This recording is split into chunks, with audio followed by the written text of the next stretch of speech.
The New Jersey Deputy and Battalion Chiefs Association will be hosting their annual fire service seminar on Saturday, October 5th, at the New Jersey City University. This year's speakers will include Chief Vincent Dunn, Chief Aaron Heller, and Chief Anthony Avillo, among many other fine firematic minds. Scan the code on your screen or find them on social media and get your tickets today. Don't miss out. Hey everybody, how are you? Welcome back to NJ Fire Guys podcast for run number 32 with Chief Michael Wolfschmidt of the Surf City Fire Department.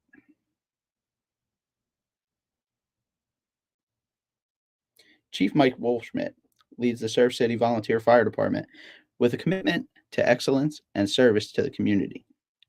He's dedicated himself to the fire service for many years, demonstrating leadership both in Surf City and beyond.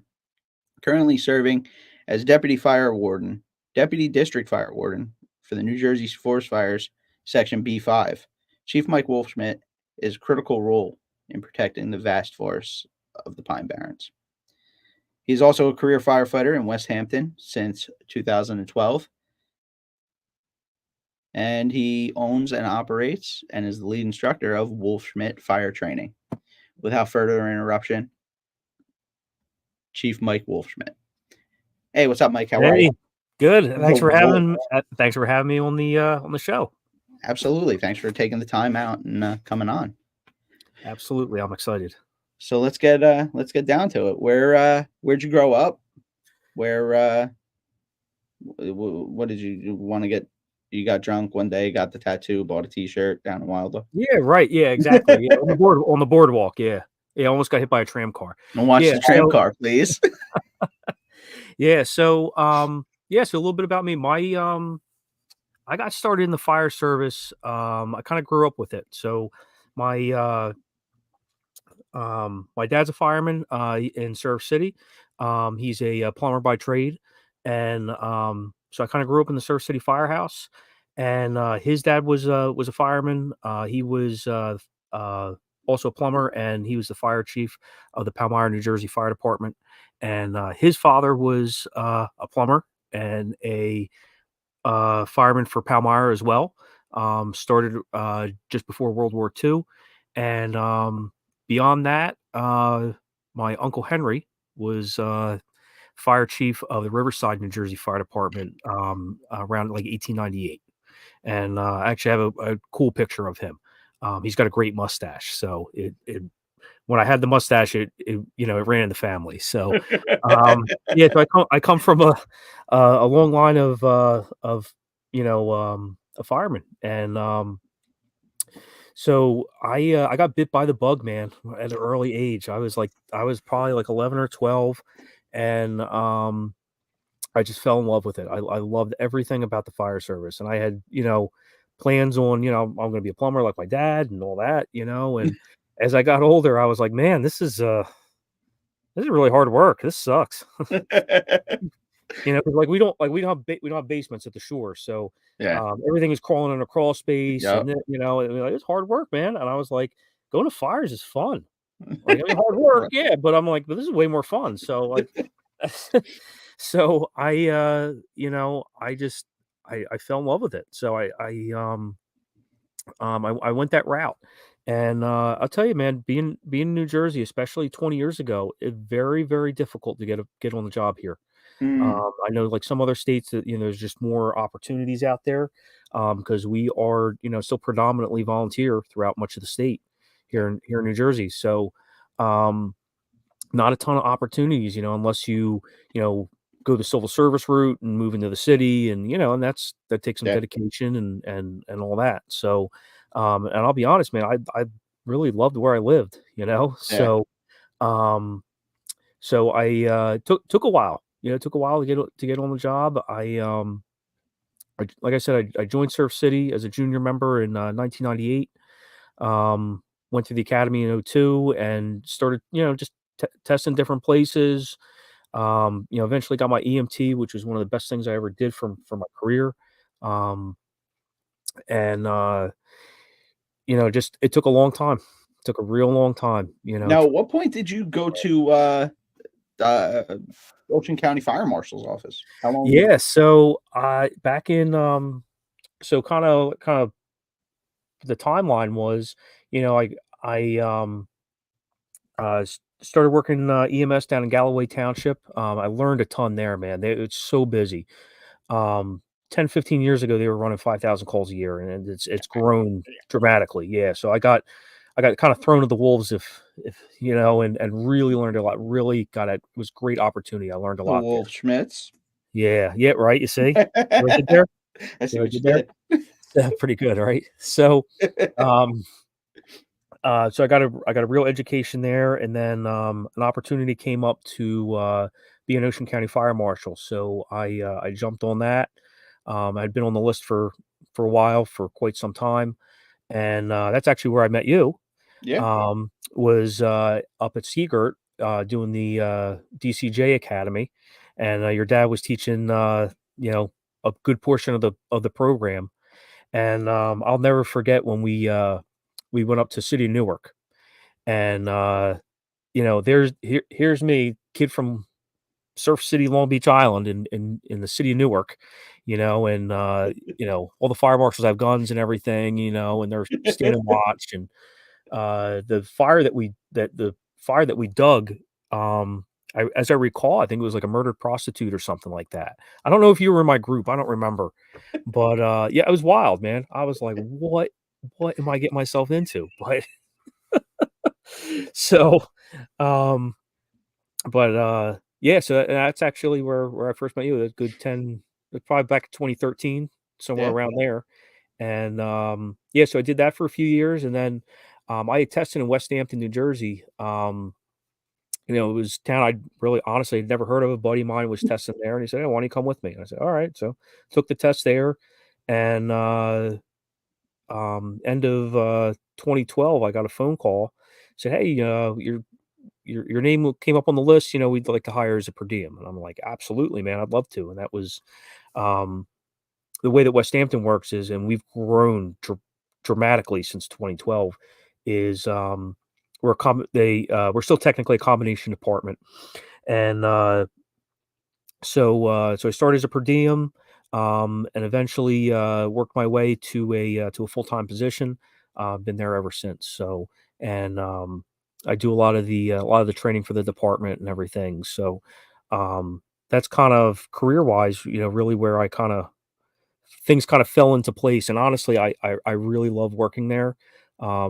We are Well, in the well, let's let's slow down. Let's back up yeah. to you getting into like Surf City. Were you able to like? Do you have a juniors program or anything like that? Have Yeah, you? we do have a junior firefighter program. Um, What's we the what's the build up like the? I mean, obviously it's over densely populated in the summer, but like, yeah, what are like it's a what's how big is the town? Like the yeah. department? What do you So do? the town is 1 square mile. All right, so All right. we're a small town. All right, we're on a barrier island. Um, there's only one way on the island and one way off the island. All right, there's one bridge. That's it. 18 miles long. Um, uh, couple different municipalities, you know, all kind of, you know, small towns, you know, that make everything up. And we're a small department. When I joined, we had two engines and a rescue truck. Um, it was the only rescue. We still are the only real rescue company, like extrication and everything, on the island. Back in the 80s, what was pretty cool was each department kind of took on a specialty. You know what I All mean? right. So, and to you know, basically that way you don't have all these duplications. Everybody's got a ladder. Everybody's got extrication tools. Everyone's got a cascade. You know, whatever. I'm from So Monmouth County, so we all have to have our own stuff. yeah, right. That's Yeah, exactly. Yeah, you, you're yeah, hacking my fife yeah, gun. yeah. So, but from an early age, man, we didn't have a lot of guys. You know, we had very few guys, and I was the first junior firefighter they had in many years. And so no one really knew what the roles were or what I could do, what I couldn't do. um, and the very first fire I went to, like I said, you could join it 14 was what you could join at. When I was 13, went to a fire, and I ended up hooking up the hydrant, all this kind of stuff, doing different things. Um, and I was always with my dad. So from there, they were just like, all right, yeah, you know what, you're close enough. So here's some gear, and you know. And it was funny was the first fire I went to was it was a crawl space fire, and I ended up a couple years ago. I wrote an article for fire engineering on crawl space fires. Okay. Because it's kind of a unique thing, you know what I mean? Those in those void spaces and all that. So there's Yeah. a lot that we learned over the years. So I'm the smallest guy on the department. So Of course, you were 13. yeah, right, yeah. Well, that too, yeah. But still, I'm not much taller than I was back then. Me So either. yeah, I haven't really grown since the '90s. So we like one of the tactics that we use is we'll cut a hole usually in the kitchen, because usually it's not carpeted. As long as it's not tile, if it's just like linoleum, whatever, we'll cut a hole there, um, drop somebody basically in the hole and knock the fire down. You know what I mean? So I was always the smallest guy. So I kind of took some of the stuff I had learned from that and kind of put it together, in that article. It's a very unique community. You know what I mean? Like Yeah. we have some unique stuff going on. Um, but the whole short staffing thing is all I've ever known, you know what I mean? And, 'cause we just didn't have a lot of guys, you know what I mean? And it's Yeah. unfortunately, it's drastically gotten worse in the last 10, 15 years, really kinda since Hurricane Sandy, which is that Hurricane Sandy, that's where that picture's from, that you had posted. Oh yeah. Next to the hydrant there. Um, that was during yeah, that's it. That was during Now was Hurricane Sandy. That was on the was ocean that front. erosion or was that like an Yeah, that was that's irregularly well, high uh hydrant? basically, that was the end of a street. There was houses on each side of that, Okay. that were very severely damaged. What we ended up doing was in that picture, the reason I got the pipe wrench, um, was we were going door to door. We had to secure every single gas service, because when the when the ocean came through, it ripped out everybody's, HVAC units and anything Yeah. gas. It got torn out, and we just had free flowing natural gas throughout basically a good portion Well, of what was the it? Was it you town. guys or Seaside that had like streets on fire, gas fed That fire was for not us. blocks? No, that was up, Toms River Township, just north of, Seaside. Okay. And I think Brick also, I believe. They had blocks on fire. We were very fortunate. All of our fires kinda happened after the storm. Everyone's electrical system had gone under and everything, Yeah. and, man, we were burning stuff kinda, almost, every other week we were getting a fire, and we saw quite a bit of work after that. Um, but yeah, like I said, it's a very unique thing because the big problem, and we see this all over, but especially on these barrier islands, is that, and I'll use myself as an example, is I grew up in town, right? Great town, Hmm. to be in. I can't afford to live there, right? I mean, there's houses, you'll have a single family ranch, a bungalow, Cape Cod. If it's for sale, it'll usually go, 1.2 million, 1.4 million, for a little basically kind of shack.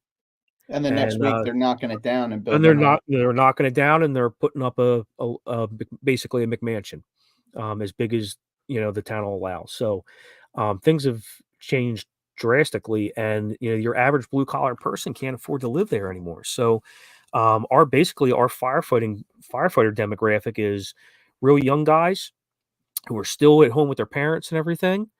And then we have the older gentlemen, you know what I mean, who, yeah. like my dad, my dad's 72. Yeah, see, he's 72 and he's the main driver, Now I mean, real quick, what is the like off season permanent population yeah, versus and call volume versus the summer season for you guys? it's a huge swing. It's a huge swing. So, um, our population, will shoot up to, like, um, you know, basically tens of thousands of people, and our call volume jumps up dramatically. The interesting thing In a is square mile. in a square mile, yeah, it's unbelievable the amount of people. Um, and the crazy thing is, historically, most of our fires and I'll say, major incidents typically are in the off season because nobody's around to actually see the fire. So when we do Yeah. get a fire in the summertime, we usually have it knocked down pretty quick because, well, somebody saw it and called it in, and Yeah. no big deal. Um, but a lot of these fires we get in the wintertime, it's been burning for hours, right? It is not uncommon. Yeah. It's taking the Um, window or, it's not uncommon to pull up to a house fire. It's fully involved, and the exposures are on fire, yeah. just because you got two exposures on fire because just no one was around. You Yeah. know what I mean? Like to see it. So um, And then you it's throw in kind of any kind of wind condition. yeah, man. The wind is unbelievable here. So we had a fire in Ship Bottom a couple years ago. That was actually a summertime fire. It was a gas fed fire on the outside of a building, and it was blowing 25, 30 miles an hour, and that place was just off to the races. Commercial building down in Ship Bottom, and it was rocking and rolling because of the wind. And what was funny was our guys came with our engine. They grabbed the hydrant, um, and my dad, two other guys, Lou McCall and Kyle Costable. They stretched a 2.5, and they put a 2.5. They operated it in between the fire building and the exposure 10 feet away, which was the LBI Pancake House. So, Okay. and I'll tell you, those guys did a great job. They saved that 2.5 saved that, and those two guys, they saved that pancake house. So we kept the fire out of that exposure. What's funny was Now, I mean, after I'm bringing up a picture right now yeah, of the town, yep, and I mean, you can see over over where your picture is on the south end of the beach. yep. You can see a McMansion going up, Oh yeah, and I yeah, mean, exactly. everything's on top of itself, each Everything's on other. top of each other. Yeah, everything's on top of each other. And um it was funny was like that fire there, like had they not put that line in the right place at the right time, we would have lost that exposure. And what's funny was afterwards, I said to them, like, yo guys, I'm like, you did a awesome job with that. That was perfect. It couldn't go any better on what you guys did there. I said, but you know what? You guys really fucked up. And they're like, what do you mean? I said, you guys saved the LBI Pancake House. You know what that means for us? We do pancake breakfast fundraisers. We could have taken out the competition. You saved them. What are you doing?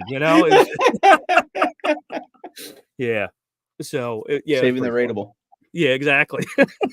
Like we had the opportunity to get rid of our competition. Yeah. So, um, yeah. So, yeah, man, it's very different, and um, we do a lot of mutual aid. We do a lot of mutual aid because all the surrounding communities are in similar boats, Yeah. and they so you get a good fire on the island. You're getting all five fire companies, plus our Stafford Township is our RIT company.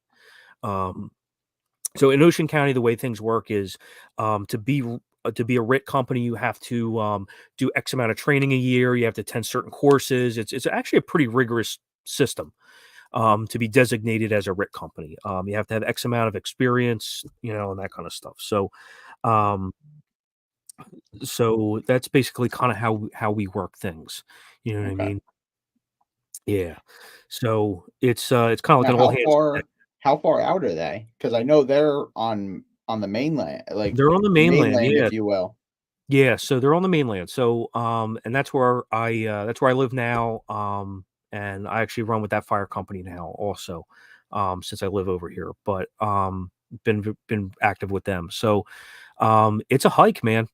It's a hike, and and no fault of staffers, it Yeah. takes time to get there. You know what I mean? So that's why it's so critical. We call for help early on the initial dispatch. You Yeah. know, and not everyone believes in that. That was something that I changed when I was chief.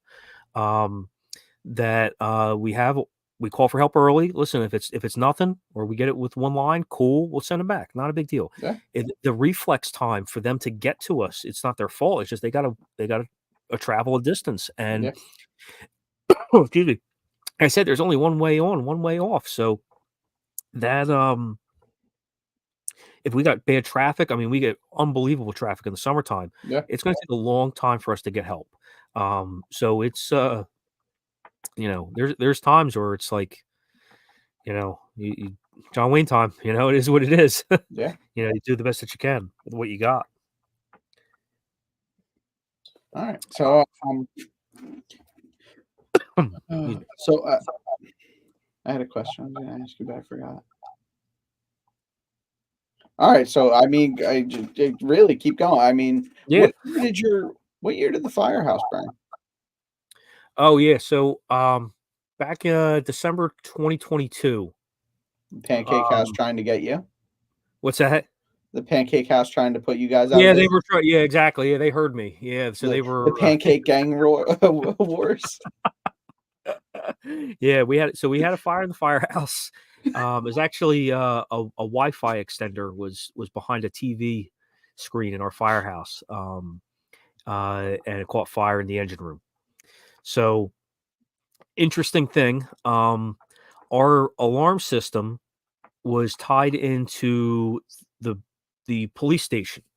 Okay, so when it activated, it would go to the police station, call the phone there for the dispatcher to answer or whatever. Well, when they got rid of when we went to county dispatch like 15 years ago, that doesn't work.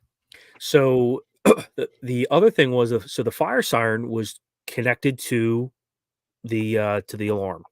So when the heat detector went off, it triggered the fire alarm, and then the house siren. Yeah. And it was a steady blast. That's the way it was programmed, I guess. So so the siren's going off, and my dad, it was kind of like later in the evening, he was just falling asleep. So he wakes my brother up. He goes, "Go up to the firehouse, see what's going on. What, the siren's going off. It's just on a steady blast. Something must be wrong with it."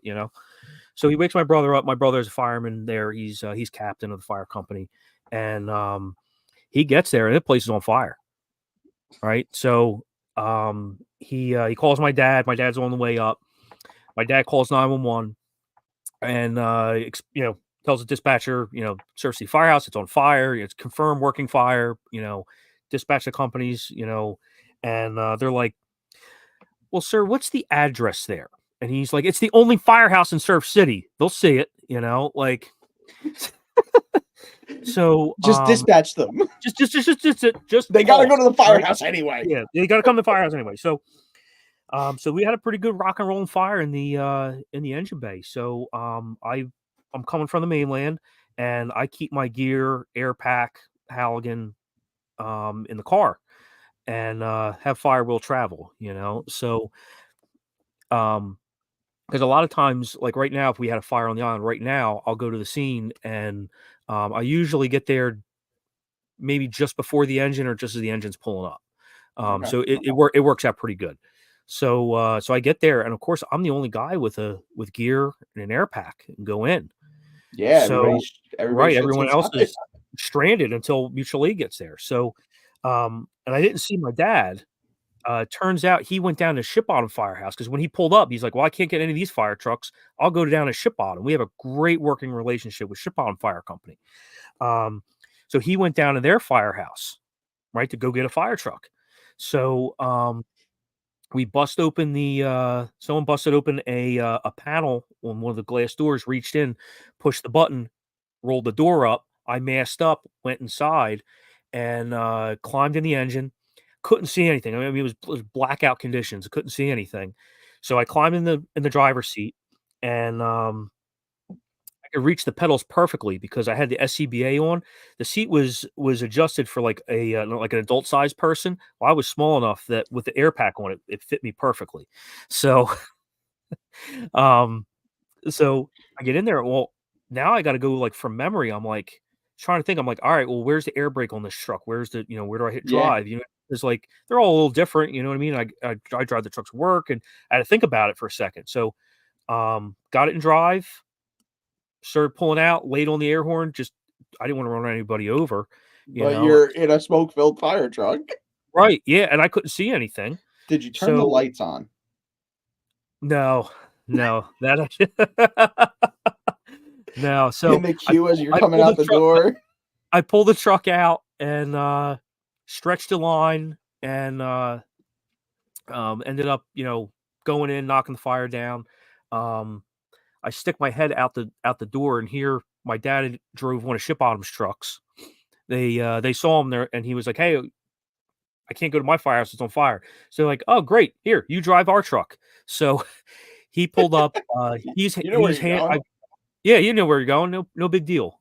So yeah, I stuck my head out the window and I look and there's my dad, 72 years old, hand jacking 5-inch down to the hydrant. My brother went down he got the other truck out, the other engine. So yeah, man, it was wild. It was wild. Crazy. I don't ever want to have to experience that ever again. Yeah. Yeah, but yeah, it was pretty crazy. So listen, like I know that like there's guys that like to, break balls about, oh, your firehouse caught fire or whatever, blah blah blah. But let me tell you, man, You with that's me? tough. That is tough. You know what I mean? You still there?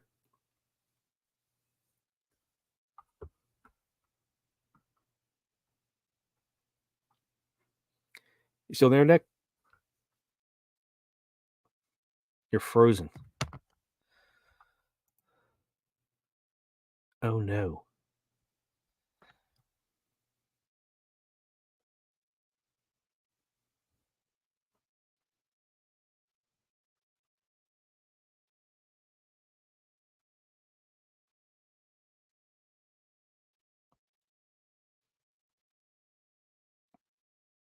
Yeah, I'm trying to get back in right now. Okay.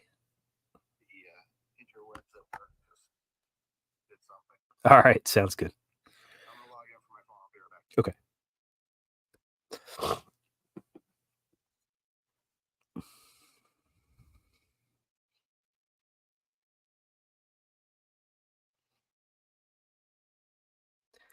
I'm having a good time. Not.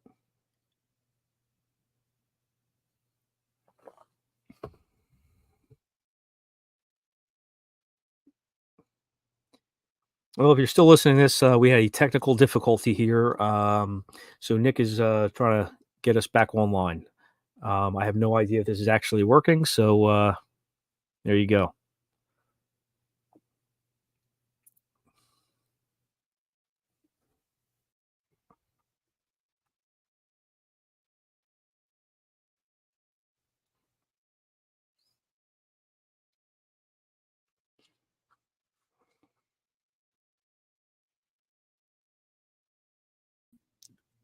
Bullshit.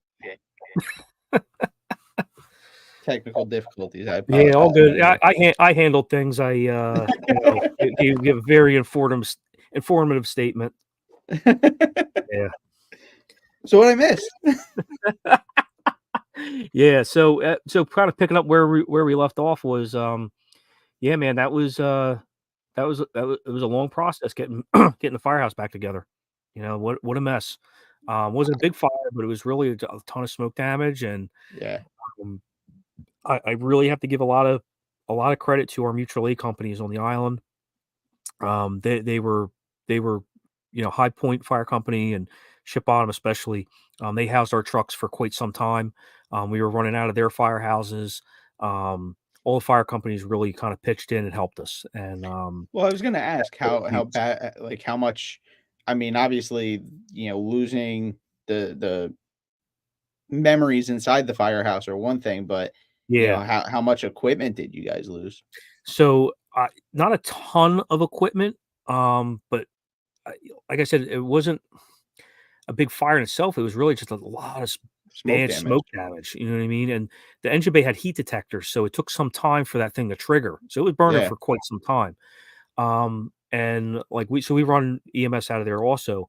So like the ambulances, they had to be professionally cleaned and, Yeah, throw out all the everything in there. You know what I yeah, mean? Because everything you can't, all the tens of medical thousands of supplies. dollars worth of EMS supplies. Yeah, and like like insurance is insurance, but it's like that takes a long time to get all that. You know what I mean? And Yeah, recover from it. So, um, we you know.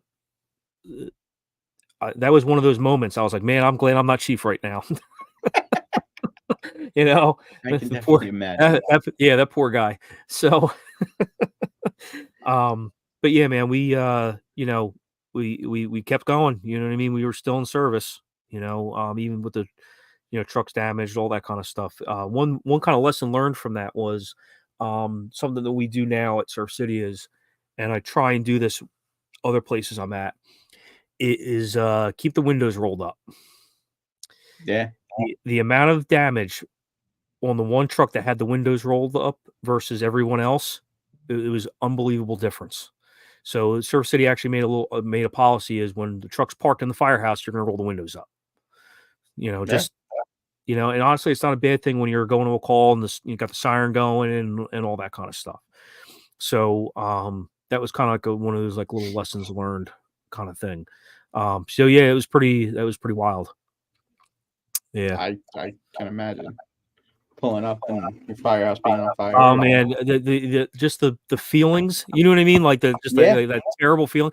Honestly, when I was in that truck, when I was driving the truck, I was like, "Am I having a dream right now?" Because like I have crazy dreams, like kind of like that all the time about fires and this doesn't go right and this and that.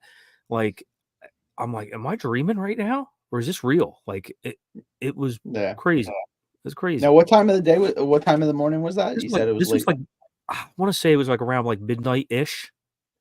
What time of year Somewhere. was it? It was December 22nd, Okay, so it's off 2022. season. Yeah, off season, yeah, so, like I said, all of our good fires are in the off season, it's just the way it goes there. Yeah. Yeah, it's definitely unique, and then, one of the other crazy things we deal with, is a lot of the flooding, you know nor'easters, storms, that kinda stuff, um, and kind of a big turning point for our fire company was Hurricane Sandy. We were grossly unprepared, you know what I mean? As was, I think, most most of the agencies in the Yeah. area, Well, up I mean, up that and was down the Jersey coast. Yeah, it was a a once in a lifetime thing that, yeah, and yeah, even if you exactly. look at when was the last serious hurricane Jersey had Right, to that point. right. The year Yeah, prior, we were exactly. supposed to have Irene, which ended Right, up which being a was dud. it ended up being a dud, yeah, so honestly, man, a lot of people had their guard down, Yeah. and the problem Surf City had was we had so many residents that were still in their homes because they didn't want to evacuate because 'cause they're like, "Oh, it's gonna be a dud, we haven't had a hurricane here in years," and now all of a sudden they're calling for help, and they've got water in their house and Now, did you we, guys move back to the mainland? Like, move your apparatus to the mainland or anything like so that? Or so some of our apparatus we did, our newest engine we did, our we have a 1956 B model Mac. We moved that to the mainland over to Stafford Firehouse. you Uh, move that to my house anytime, I'll oh protect it. man, that is my favorite truck. That is my favorite truck. Um, Double clutch, everything. I've actually driven it to calls, which is pretty wild. That's awesome. Which is pretty cool. Um, so we used it for my wedding. It's that's a pretty special piece of apparatus. Um, Absolutely. yeah. So anyway, that truck we housed that over at Stafford, the ambulances and stuff, and we ended up totaling our rescue truck and our 91 Pierce engine in the storm because that's all we had. You know what I mean? We borrowed some rowboats and stuff. We used my brother's duck hunting rowboat. Um, Oh, you his guys sneak. stayed on the island? Oh yeah, yeah. Oh yeah. We are most of our guys rode it out. Oh, Yeah, wow. and we had to make rescues during the height of the storm, and we brought everybody to the firehouse. We rescued about 75 to 100 people. We housed them in the firehouse, and then we got some military deuce and a halves to then ship the people over to the mainland. Now, how high was the water in the station? So what was wild is that our station, it came up to the bottom of the garage doors, and it was starting to come up in our in the floor drains, because the floor Okay. drains Yeah. back in the day, they connected the floor drains to the um like like the outside storm drains, and they're connected to the bay. So it was actually coming up Of course, they in the now go to an oil and water separator Of course they do. in case Yes. anybody from the DEP is listening. Ugh, yeah. So yeah. Yeah. So but we didn't get any water in the firehouse. Now, our neighbors to the south, Ship Bottom, they got about 4 feet of water in the firehouse. Beach Haven, I want to say 5, 6 feet, maybe. I don't remember now. But they had it a lot worse than us. But that was and the just the the storm itself, and then just the recovery. Trying to get back into normal Yeah. life was pretty crazy, pretty wild. They shut off the gas service to the island. So, because like I said, we had all those free flowing natural gas Yeah. issues. They ended up terminating gas. So, like our firehouse, we had no heat. So we had to make some makeshift, propane heaters and that kind of stuff. And our firehouse is not set up for career staffing. So like, there's no shower, there's no bunks, there's Yeah. no anything. You know what I mean? So like we were able to get a couple of air mattresses and just sleep wherever we could. It's so things are a little better now. You know what I mean? We're 10 plus years later, but we still got some work to do. You know what I mean? We still don't have showers, we still have bunks. We're still working toward all that, because the unique thing with Surf City is the town buys the 2 engines, right? The fire apparatus, Okay. but the ambulances, the medical supplies, the utility vehicles, the chief's cars, the everything else, the air packs, the turnout gear, we own that. We own the firehouse. We maintain the fire. We have to do fundraising. So Surf City, their annual donation to us is 25,000 a year. That's it. So I'm sorry, they just bumped it up to 30 last year. So now we get 30. So we That's get $30,000 to run fire and EMS, and now we just started a water rescue team also. So we just picked up some jet skis, and we're getting in the water rescue business. So which is an astronomical cost. But basically everything comes through donations. We do a lot. We do a ton of fundraisers throughout the year. We do mail-in fund drive. We beg for money, and we do pretty good, but man, we work for it. We work for it. So we're running between fire and EMS now. We're running like 600 calls a year. That's a lot. Do all those fundraisers and do all those calls and everything. So it kind of is what it is. Yeah. Absolutely. Yeah. So yeah, it's a pretty unique And it's unique place. and I think this is worth highlighting. Chief John Lightbody, the Yeah. Chief John Lightbody. Yes. Uh, Yes. 100 years. I think once in a century storm. Really, Chief. Yeah. I hope so, because I don't want to live through that again, man. But there's the key. No deaths. Yeah. That is true. Absolutely. And honestly, man, that's a a testament to the fire companies throughout the area, who Because like we were like I talking said, about, a lot of height of the people storm, man. were Our guys were out making grabbing people. You know what I mean, and throwing them in the engine and getting them back to the firehouse. like we were talking about. It's not because people didn't, like it's not that we weren't telling people to evacuate. Right? Yeah, They exactly. just Yeah, it's weren't like no one doing it. believed it. No one believed it. Yeah, Yeah, no one believed it. because every year we have that big snow, that big storm that's coming and never Yeah, materializes. usually correct. Yeah, This one came yeah, head on.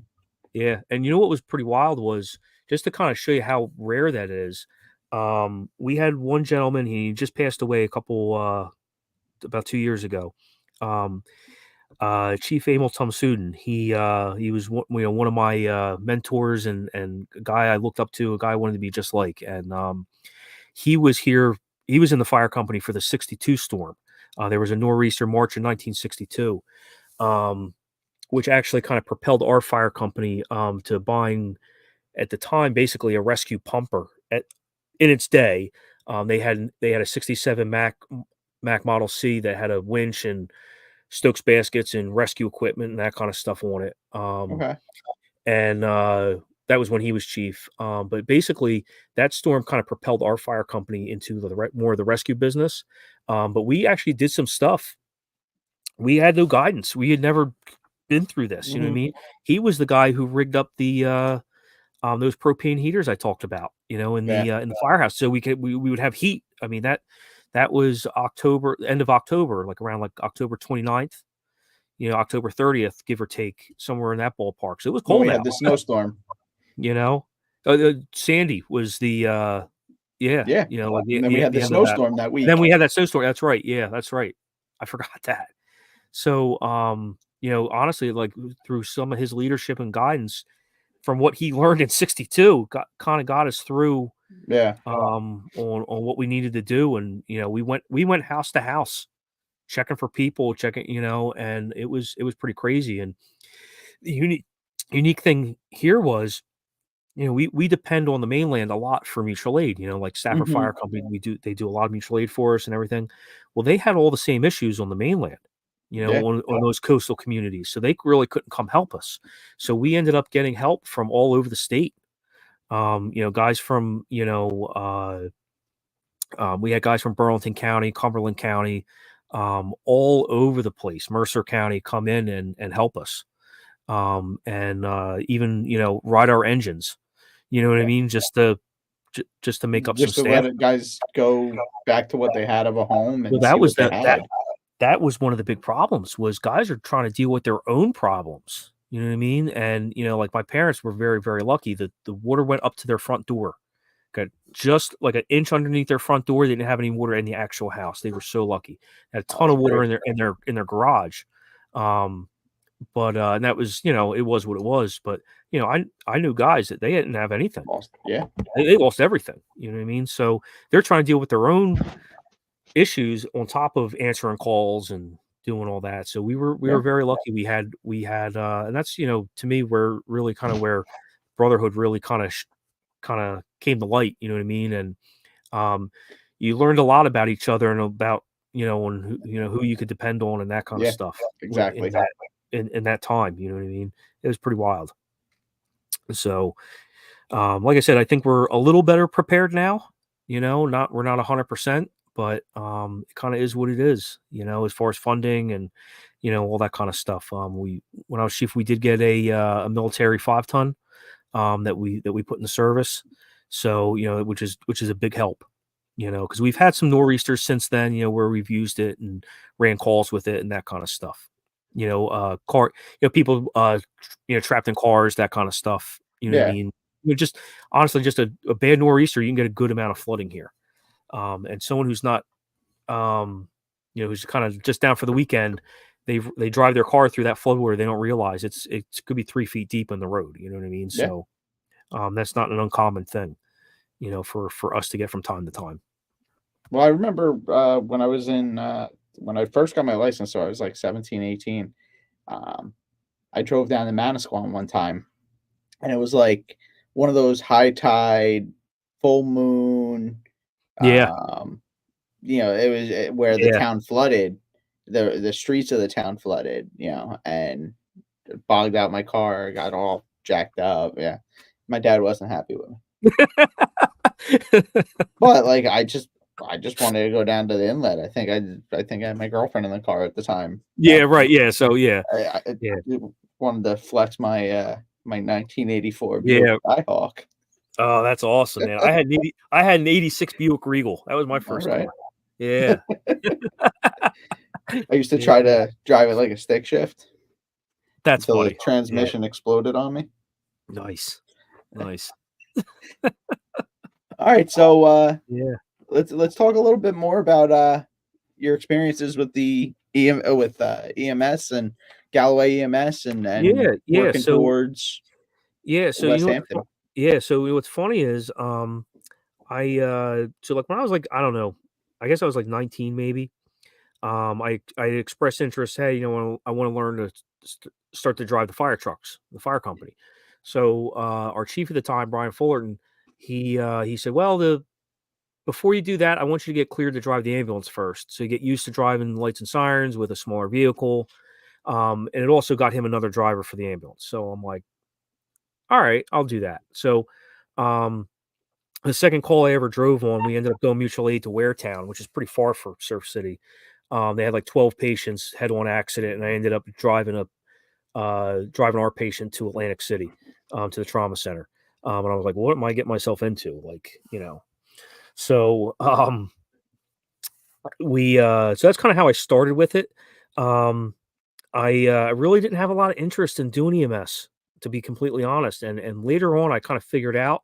Um, I think one of the main reasons was a lot of the people who ran our EMS at the time.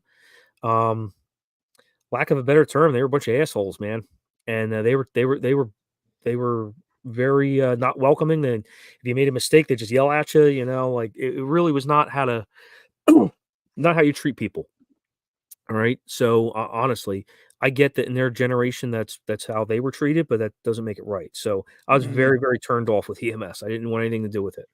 So, a few years went by, I'm trying to get on the job, and I'm like, and in a lot of places I'm looking, you gotta be an EMT, you gotta be an EMT. So I'm like, this is really holding me back.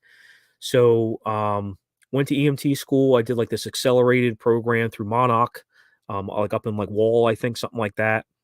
Okay. And it was like crazy fast pace, and I failed out of it.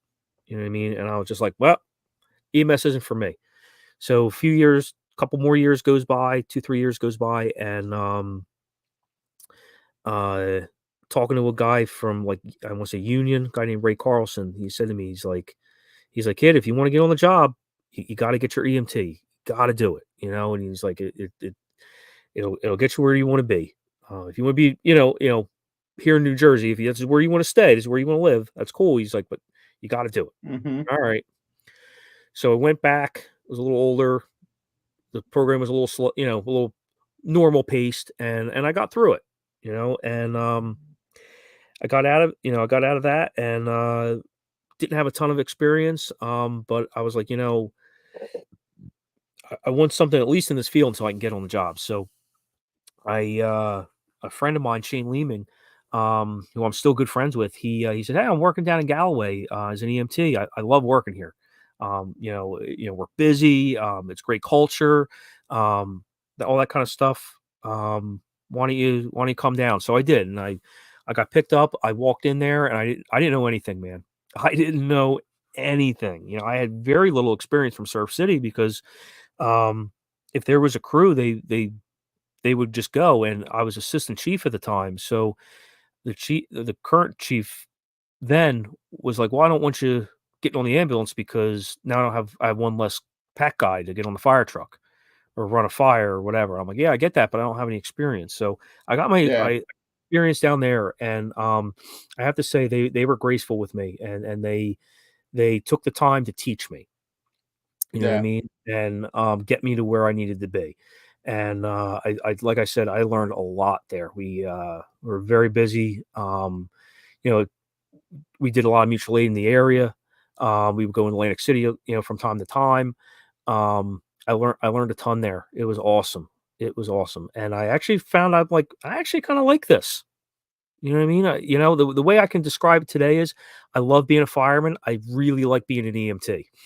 Is kind of how I can describe it. So, and what's kind of wild is, a couple years ago, like 2019-ish, 2020, I'm attending an EMT refresher at my firehouse, and this woman named Sandy Millette is teaching our program, and she says, "All right, class, next week we're doing trauma, right? And we're gonna go over tourniquets, wound packing, which was still kind of new to EMS, BLS, you know what I mean, Yeah. at the time." And she said, yeah, I got to, we're going to go over this stuff, but I don't have any of the materials. So I'm sorry, but we can't practice it hands on. And I just kind of got really into teaching, and I just started teaching the Stop the Bleed program. And I said, oh, I raised my hand. I was like, hey, I have some of the materials that you need. I'll bring them in. You can use them. No big deal. So I come into class the next week and bring in all the materials. I set everything up for her, and we get to that portion, and she says, "Okay, class, Mike is going to teach this next portion about how to use tourniquets and wound packing and all the life-threatening bleeding. He's going to teach this portion." I'm like, I'm a student in this class.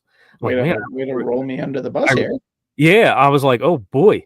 I'm like, I really hope OEMS doesn't come in. Doesn't show up right now. Doesn't show up right now. I'm like, I'm not gonna get my CEUs. yeah, right. Yeah. So I did my little spiel, and not realizing at the time that was a job interview. Okay. She put me on the spot. All right. Which actually was pretty cool. So she said, hey, you did a nice job with that. How would you like to teach EMT refreshers with me? I was like, I never really thought about it, but I'm like, yeah, sure.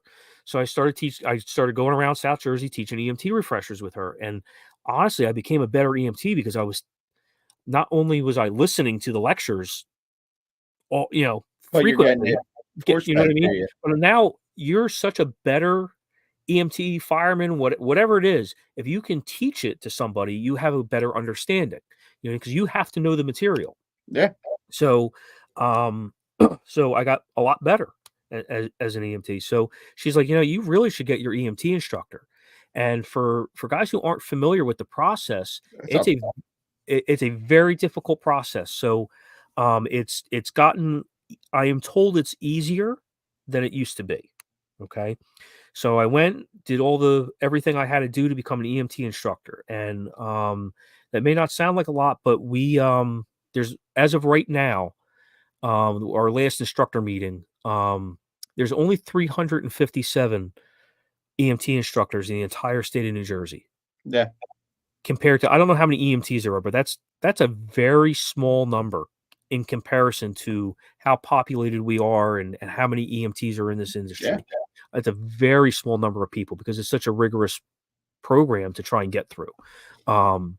So I did that, and honestly, man, it's one of the best things I ever did. It's really cool.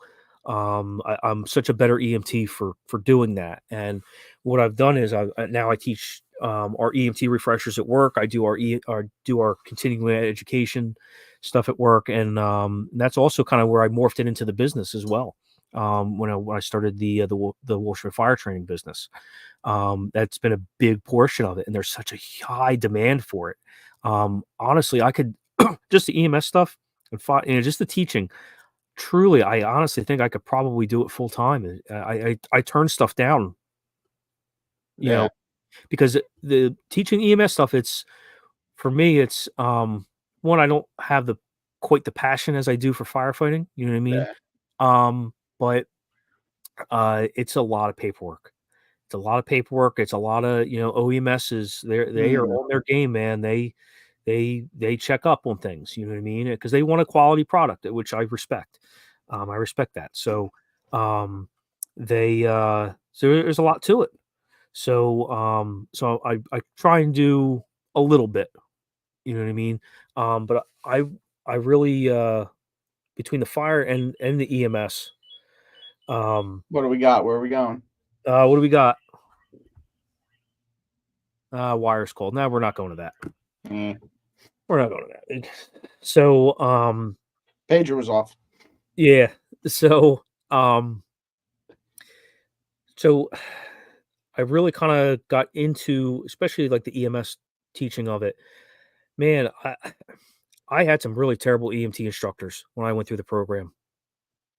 It was brutal, man. And when I hit the streets in Galloway, I was grossly unprepared from what they just showed me in the book I just did for 6 months versus what I needed in the street. So, and I see the same thing with these young guys coming out of Fire One. And what's crazy is I had a guy, I ran our drill last night at Stafford Firehouse, and we did the portion that I did through the lock forcible entry, went over, I have a prop that I made of an old door. I used, we went over using the K tool, the Mhm. Rex tool, all that kind of stuff. Doing through the lock, how to do all that. I went over conventional forcible entry. We have a forcible entry prop there, which is awesome. So I did this whole thing.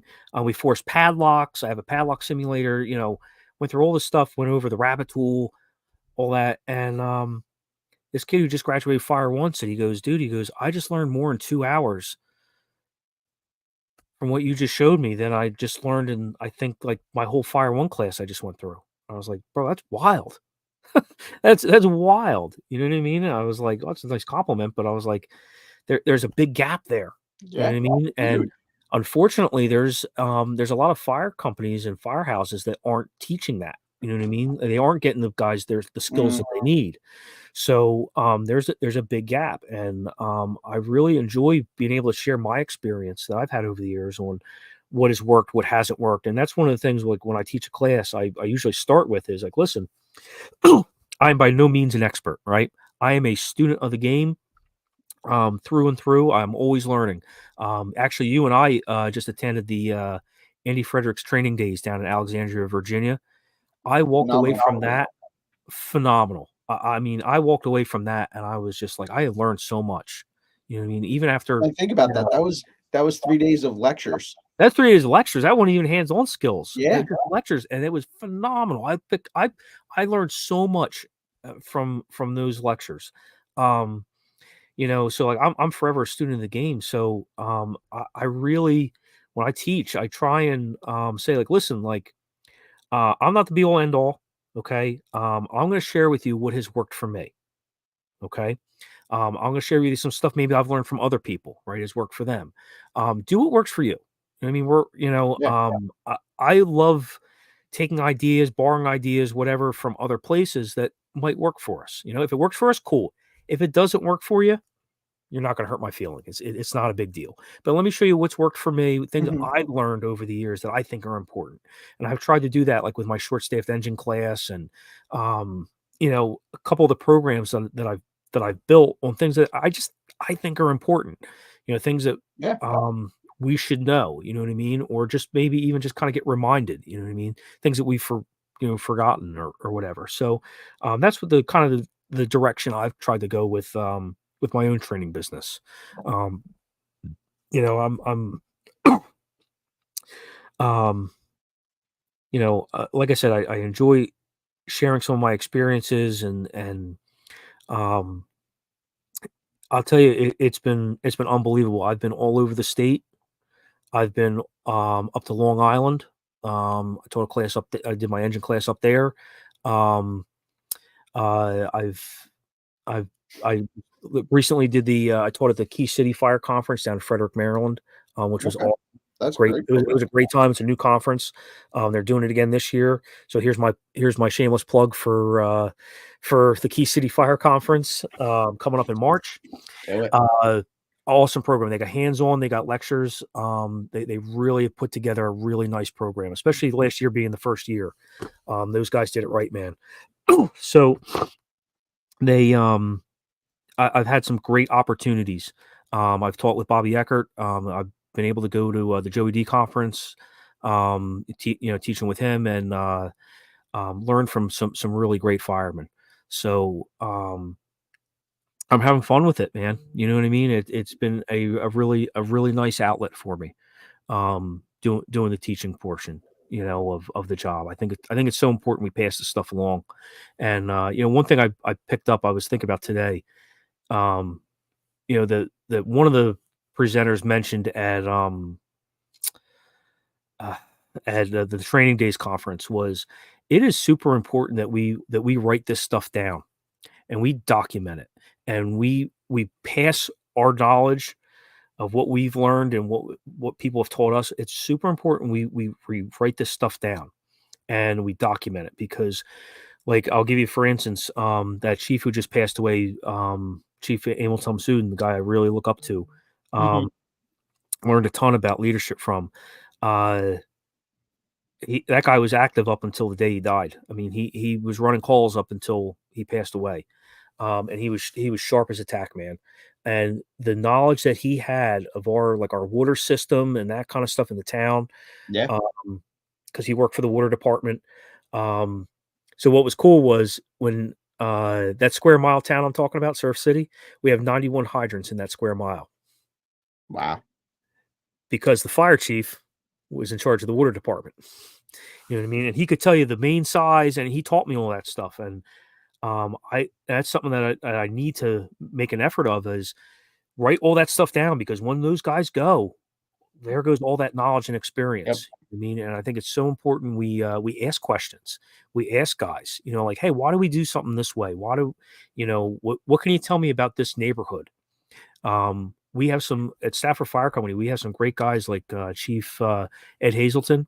I worked under him at the Ocean County Fire Marshal's office. Okay. I pick his brain all the time. And he tells me stuff about the town, about fires we've had, about, just things that we should know. You know what I mean? We should be heads up on in our area, certain areas that don't have hydrants. And we have a section called Mud City that doesn't have hydrants. You know what I mean? And places you can draft from, and he's, shown us, like, hey, listen, like, this boat ramp is a good place to draft from. This one is not, though. Okay, you know what I mean? Like this, you know what I mean? Like this empty lot, that's a good one. This is not a good one. You know what I mean? Well, even like you were saying, your former chief ran the water department in town and knew all the hydrants and main sizes and everything like that. Not even just document those main sizes and everything. Document when last time they were updated, because he put that in. It was a 24-inch main. Oh, dude, and it hasn't been touched since I'll tell you, 1965, and now it's a 12-inch. Right. Well, significant difference. In the borough of Surf City, Long Beach Boulevard, the main drag, it's a 6-inch main installed in 1932. The largest main in town is on Central Avenue. That's an 8-inch main. And then our other main road, Barnegat Avenue, is also a 6-inch main. Okay. All right. All kind of those other ones were installed a little bit later on, but the main boulevard where our biggest commercial structures are, like you see in that picture there, that's the Surf City Hotel, built in the 1800s. Balloon frame, all that kind of stuff. Only the first floor is suppressed. Okay. The hotel rooms that are on the second and third floor, they are not suppressed. Okay. Only the nightclub is down on the first floor. You got a 6-inch main. That's it, man. So if that place catches fire. So, and that was a place that I tried to drill on, like, hey, where are we going to put the engines? Where are we going to, that kind of stuff, looking at some of those target hazards like that. But knowing that ahead of time is absolutely critical. Absolutely. Yeah. Absolutely. Water supply is a big problem for us. Big problem for us. We got 91 hydrants, but they're not great. Yeah, exactly. They're not great. As soon as I hit one, we're done. Yeah, that's the thing, man. You pull from 2 hydrants, you're done. You know what I mean? That's kind of. So now you throw in another, God forbid, hurricane or weather anomaly like that, right? Where I got 2 fires on the opposite sides of the town. Yes, yeah, that absolutely could start calling in tankers. Yeah, right, exactly. Yeah, absolutely. And then that's if. Well, now they got to go over that one causeway bridge. Yeah, it's pretty wild. So we can draft from the bay side. We can't draft from the ocean. Excuse me, but even on the bay side, we're kind of limited. Not every street end is a good place to draft. Okay. So we have certain places that we can and we can't. So, but yeah, it's pretty wild. It's pretty crazy. So yeah, but I think it's super, super important we pass a lot of that stuff on to the next generation. You know what absolutely. I mean? You never know where you're going to lose that resource. You know what I mean? And we got to take care of those guys too. I think that's also a huge thing is taking care of those people. You know what I mean? And keep them coming around, maybe they can't ride on the truck anymore, some of them, but just, some of the stories, the, kind of the why our company is, why we do certain things, why, I love history. I'm a big history buff, and I collect, a lot so of much to learn from stuff. What's that? So much to learn. So much to learn. Especially, yeah. Like especially once you early on. I mean, you grew up in a volunteer firehouse like I did, so I'm sure there was old timers there from back in the World War II era that Yeah, could sew a yarn. Could sew a yarn, and yeah, you know, and I learned early on that like you have to take the story they're telling you for the story value and for the informative value, yeah. and take the eyes, take the just like anything in the fire show, take the ego out of it Right. Yeah. and That's take a the big knowledge thing. for Yeah. what it's worth. Yeah. Take the knowledge that you can from it.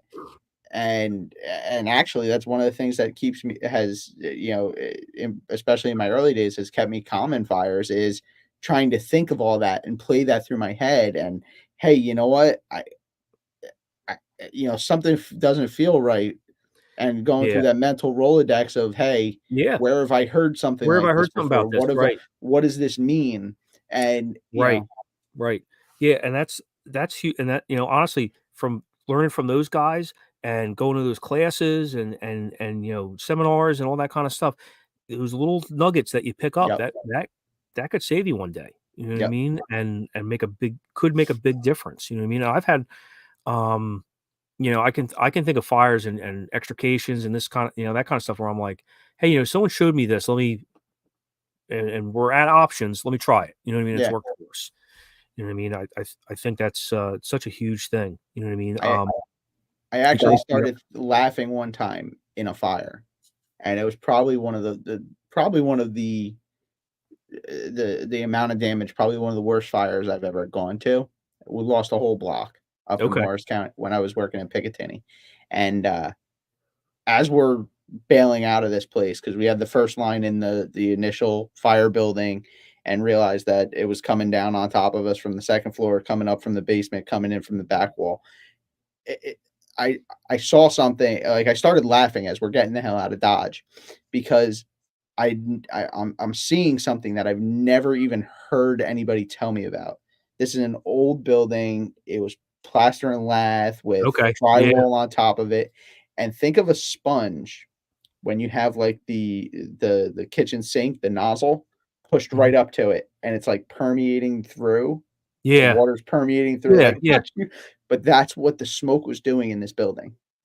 This shit. Through the Okay. Yeah. pushing through the walls Through the like walls. that, Yeah. Wow. seeping through the floor, seeping and I'd never seen or heard and, in the split seconds, it's going through my mental Rolodex of, "Hey," obviously, I know this is bad, but it's like going through the mental Rolodex of, "I've never heard of this before. I've never Yeah. seen this. I've never heard of it." And I found it funny, and I just started laughing, or I was nervous or scared You're shitless, right. but Yeah. and for some reason, I You didn't know started what else to do. laughing. Yeah. Yeah. But like you're to your point, we need to document it, Yeah. and that's one of the Yeah. biggest reasons I started this show is to document, Yeah. like Exactly. Yeah. Yeah. And like when I say document, it doesn't have to be a book. You know what I mean? Like, or yeah, written. You know what I mean? It just and we have some awesome tools here today in 2024, like what we're doing right now. You know what I mean? And listen to a couple podcasts. You hear some things, and you're like, oh man, that's a good point. I never thought of that. You know what I mean? Or whatever it is. Yeah. yeah, Yeah. exactly. Yeah. So Chief Late Body just jumped in. Yeah. Keep those old timers around, man. Yeah. Absolutely. I think that's huge. That's another one. Yeah. I gotta book a, date with you, chief. Yeah. We gotta That'd be book a a good date, one. get you on this That'd be a real show. good one. Oh, Yeah. absolutely. That'd be a real good one. Yeah. Yeah, man. So, no, So now yeah, I let's think get it's to huge. the Westampton. Yeah. We're So let's talk about work. Dude, I work in an awesome place. you guys catch a Honestly, lot of work. we get a lot of work, man. So we're, so, you, anyone listening to the podcast has probably never heard of Westampton Township. Okay. Let me explain. We are exit 5 off the New Jersey Turnpike. We are in the center of Burlington County. We're about halfway between Trenton and Camden. And, we're adjacent to Mount Holly. Mount Holly is a real old town. Some Revolutionary War skirmishes occurred in Mount Holly. That's how old it is. A lot of real old balloon frames, old Type 3s. It's got a very urban flavor to it in certain areas, a lot of like old school taxpayers, that kind of stuff. So the town that we're in, Westampton, uh, we are about 11 square miles. We are, like I said, we're in the center of Burlington County, so we do a lot of mutual aid. We go kind of everywhere, and we get some weird stuff. We get a lot of fires. We get a lot of work. I mean, we extrication wise, we cover New Jersey Turnpike. We cover Route 295. We go to a lot of really good, challenging, very challenging rescues. Um, we kind of we run what I consider to be a true squad company where, we are the county hazmat team where we're the hazmat techs. We can do rope rescue, low angle. We could probably dabble in some high angle stuff, but we kind of shy away from that. But we what swift water, all that kind of stuff. We're we're kind of jacks of all trades, but we have to be masters of them all too. Okay. And the cool thing about Westampton is we're what we in New Jersey call is a Title 40 municipality. So it's a chief's test. So it's not civil service. We have guys who have experience from all over the place, all over, really mostly New Jersey. We've had a few guys branch out to Maryland and that kind of stuff, Mm-hmm. and it brought back a lot of good information. But we have some of the best of the best of some South Jersey guys, and I was very, very humbled when I went there. The amount of knowledge, the amount of experience that these guys have from working there and running with their volunteer fire companies. Um, so we catch a lot of work, which is just, yeah, that's what keeps you going, man. You know what I mean? Yeah, That's absolutely. not. And listen, like, here's the thing. I don't want to see people's houses burned down. I don't want to see people get hurt. You know what I mean? That kind of stuff. Car accident. No one wishes for that. But if it does happen, I want to be the guy who's there. You know what I mean? I want to be Oh first. yeah, I want to be first too. I want to be the guy there to help you with whatever your problem is, and I want to be good at it. Right? I want to be good at it. And that's kind of the culture that they have there. You know what I yeah. mean? It's, we're professionals. We want to be the best. We always strive to be a little bit better. Um, and we have some career departments adjacent to us, but we're surrounded by a lot of volunteer companies um, who do pretty well. But the fact of the matter is, we're staffed. So when there's a fire in our area, we're out the door quick, and no fault of the volunteer fire companies, but they got to leave work, they got to leave home, they got to drive the firehouse. So Mm-hmm. we catch a lot of first due work in a pretty big area, um, which has really given me some great opportunities to get some great experience. Um, that I wouldn't have at home. You know what I mean? Just because of the call volume. Yeah. So, it is a great place, to get experience, and we also run EMS, so we're very busy with that, and we get a lot of traumas. We get a lot of real sick patients. Um, you got to be not every day. We get a real sick patient, but we get some very challenging calls on the fire and on the EMS side. Um, One of our guys described it, and I think that this is a good way to say it is every 24-hour tour that we go to, there is at least one call that was worthwhile going to. Where you're like, hey, that was a pretty decent call. You know what I mean? Like that was a pretty Yeah. interesting, or that was something worthwhile. I'll say worthwhile. Lack of a better term, worthwhile. You know what I mean? It wasn't just a fire alarm, fire alarm, fire. You know what I Yeah. mean? Like, we will get something usually every 24 hours that was a call worth going to. For the most part. Now, Uh, what's the makeup of the department, and what kind of shifts do you guys run out there? so we are 24/48s. We're still technically a combination department, but we really don't have very many volunteers. They'll come up here and there, kind of ride a shift. We don't have guys blue lighting it from home. You know what I Okay. mean? If lack of a better term. So, we I think we're up to 23, 24 guys on the full time on the department.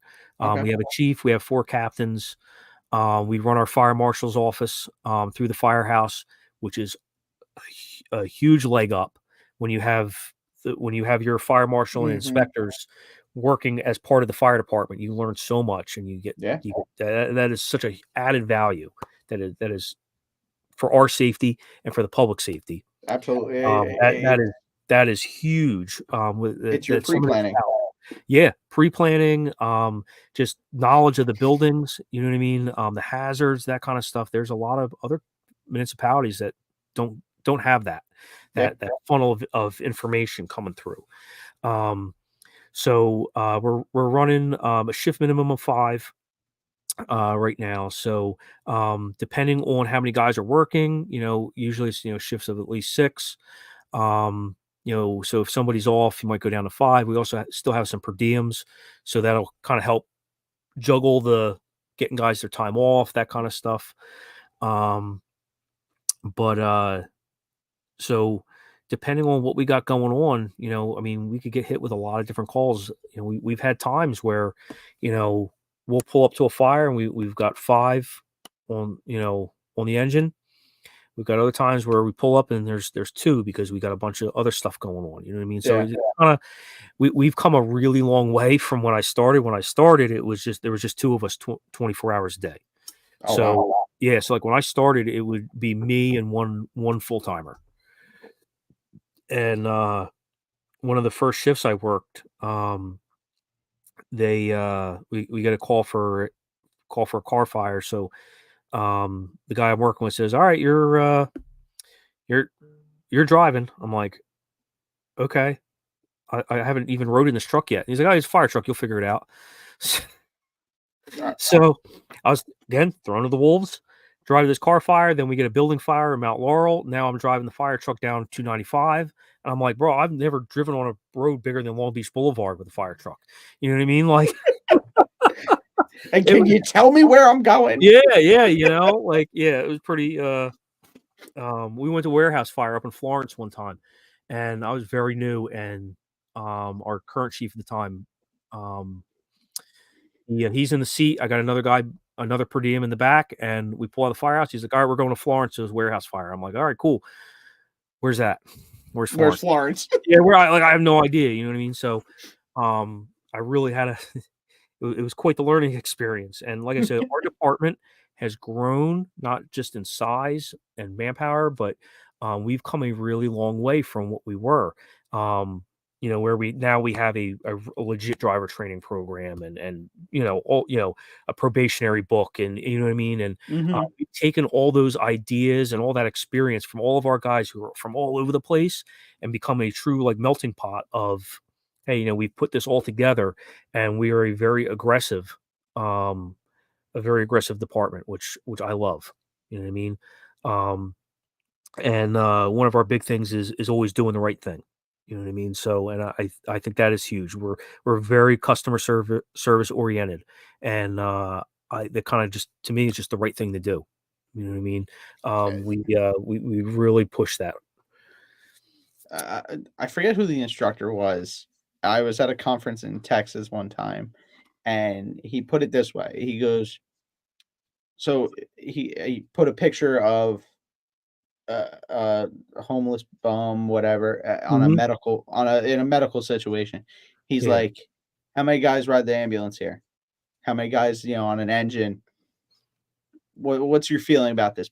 And he puts up a picture, and you get the hemming and hawing from the yeah, class, and then he puts up a picture of a vacant that's heavily off, yeah, going fire blowing out. We got to go. What's your feeling about this one? We got to go in there, and you're going to fight your chief when he says no. It's too risk profile, benefit yeah. analysis, blah blah blah. He goes, you're going to tell him it's about them. It's about them. And then he pulls up that goes back to the picture of the bum on a medical call. Mhm. He goes, it's about them, right? That is a very I love that. That is very profound. He goes, why? Just because it's You're right. fire. all of a sudden a homeless person who maybe Right. may or may not be in this building that Right. we should be writing off. It's about them, right? Right. But Yeah. now when it's Yeah. same Why guys dying on the sidewalk. Right. Oh, Why are we cutting corners? yeah, Why are we just kind of being apathetic about it? You know what I mean? Not yeah. treating him with the same amount of Our respect that job we is about do. them, Yeah, absolutely. It whether it's a $1 absolutely, and million home or yeah, and you know what? Like that to me is, that's really kind of goes back to culture. You know what I mean? And saying like, "No, you know what? We're gonna treat this we're gonna treat this guy with some respect," you know what I mean? Mhm. And, treat him like how we would wanna be treated. I mean, we're not gonna take any crap from anybody, but, um, 'cause, so we do get abused, from time to time, Yeah, especially on the ambulance, by some people. But, we're gonna treat them with a high level of care, you know what I mean? Because they deserve it. and it starts with It's how we no treat our different. people. Yeah, Going right. back to your first experiences in EMS, Yeah. Yeah, that to me is huge, and, like, if you treat your own people, yeah, if one, you your eat your own organization's gonna die, well, yeah, exactly, yeah. or you're gonna be Mhm. training the wrong mentality into people. Right, absolutely. Here's the thing, like, to me, with the fire service and especially EMS, there's not that many people going into the field, especially on the EMS side, right? There's a huge problem. Mhm. Um, even we're seeing now, like, I remember when I tested for Westampton, there was about 100 applicants, when I tested.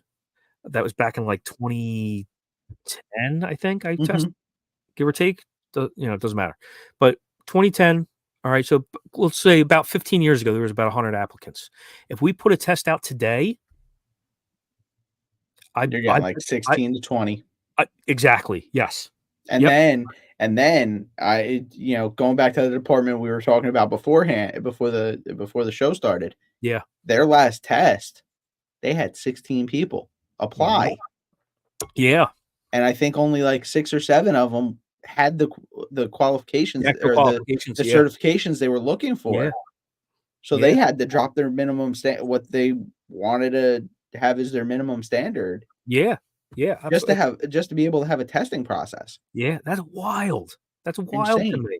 Like So I tell yeah, all these young guys all the time, I'm like, "Dude, I wish I was your age right now." yeah, me Or too. I Yeah, wish the environment of hiring in the fire service was what it is now back yeah, then, me too. because It's I crazy. So to me, it kinda I think an important kinda lesson with that is when we do get somebody good, okay, like someone you got some potential in, right? Mhm.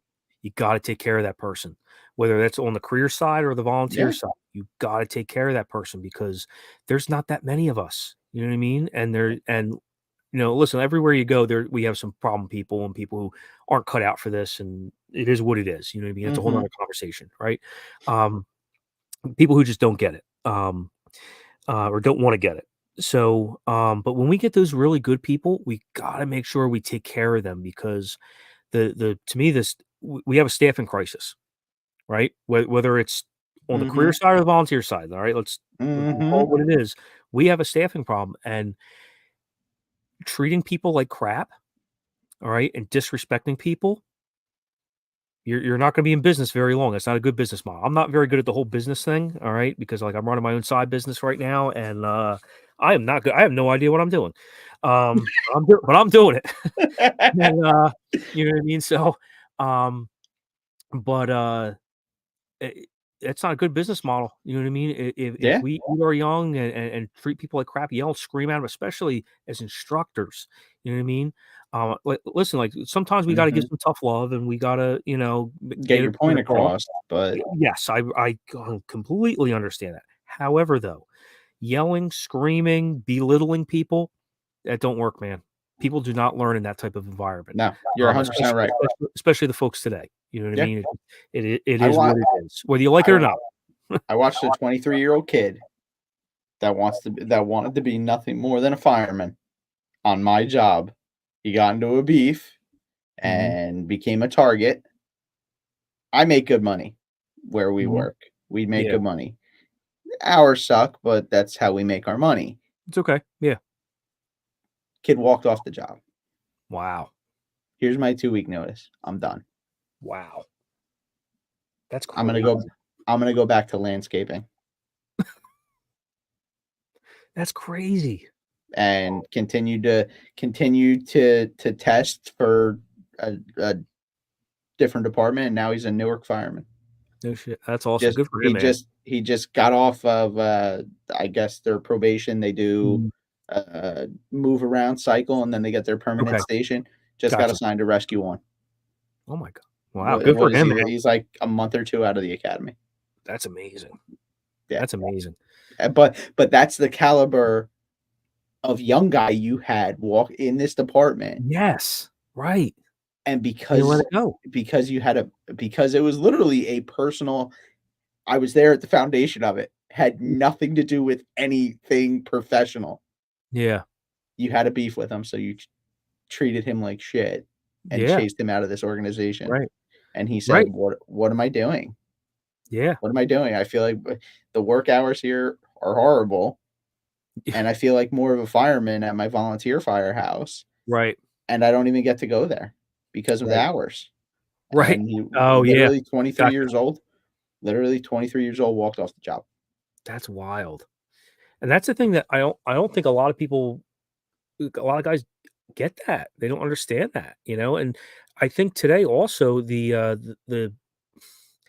job market is, I don't want to say saturated, but there's a lot more opportunities to Mhm. become a fireman. This place, that place, whatever, you know, Yep. there's not a lot of candidates, you know? So I, to me, I think if you don't take care of your people, if you don't develop them, if you don't invest in your people, they're going to You're go gonna be a somewhere else. revolving door, You're going to be a revolving door, and you're going to go somewhere else. Um, which if you think about it, that's a financially horrible way to yeah, run business, because yeah, now your set of turnout gear is almost $5,000 now. yeah, I bring a person in yeah, uniform shirt, button up uniform shirt and pants, another $300 right there. Now yeah, you department pays for work boots. That's another $300. yeah. All the money you put into that I'm person now to almost send them the training, $10,000 into this person. right?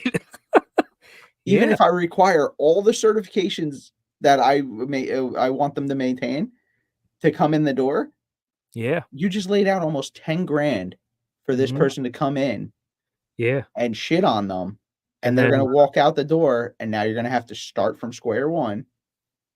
yeah, man, and It's insane. it is insane, and like, and then look at it on the volunteer side. You know what I mean?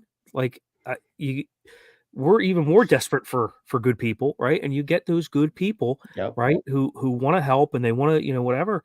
Um, and then you get guys who just, because of ego, because of whatever, they treat them like crap, and it's like, Mhm. man, that person walks out of the door. That's a hard hit. Yep. That's a I real actually hard hit. I actually had a conversation with somebody in, a volunteer organization that I belonged to at one point, um, and it was an older guy, was just treating the Mhm. juniors, treating them like shit, because the one kid was 16 years old. It was like his second time coming around the firehouse, didn't know how to hook up to a hydrant, and Okay. this guy was screaming at him. This is the first time I had ever gone to this firehouse.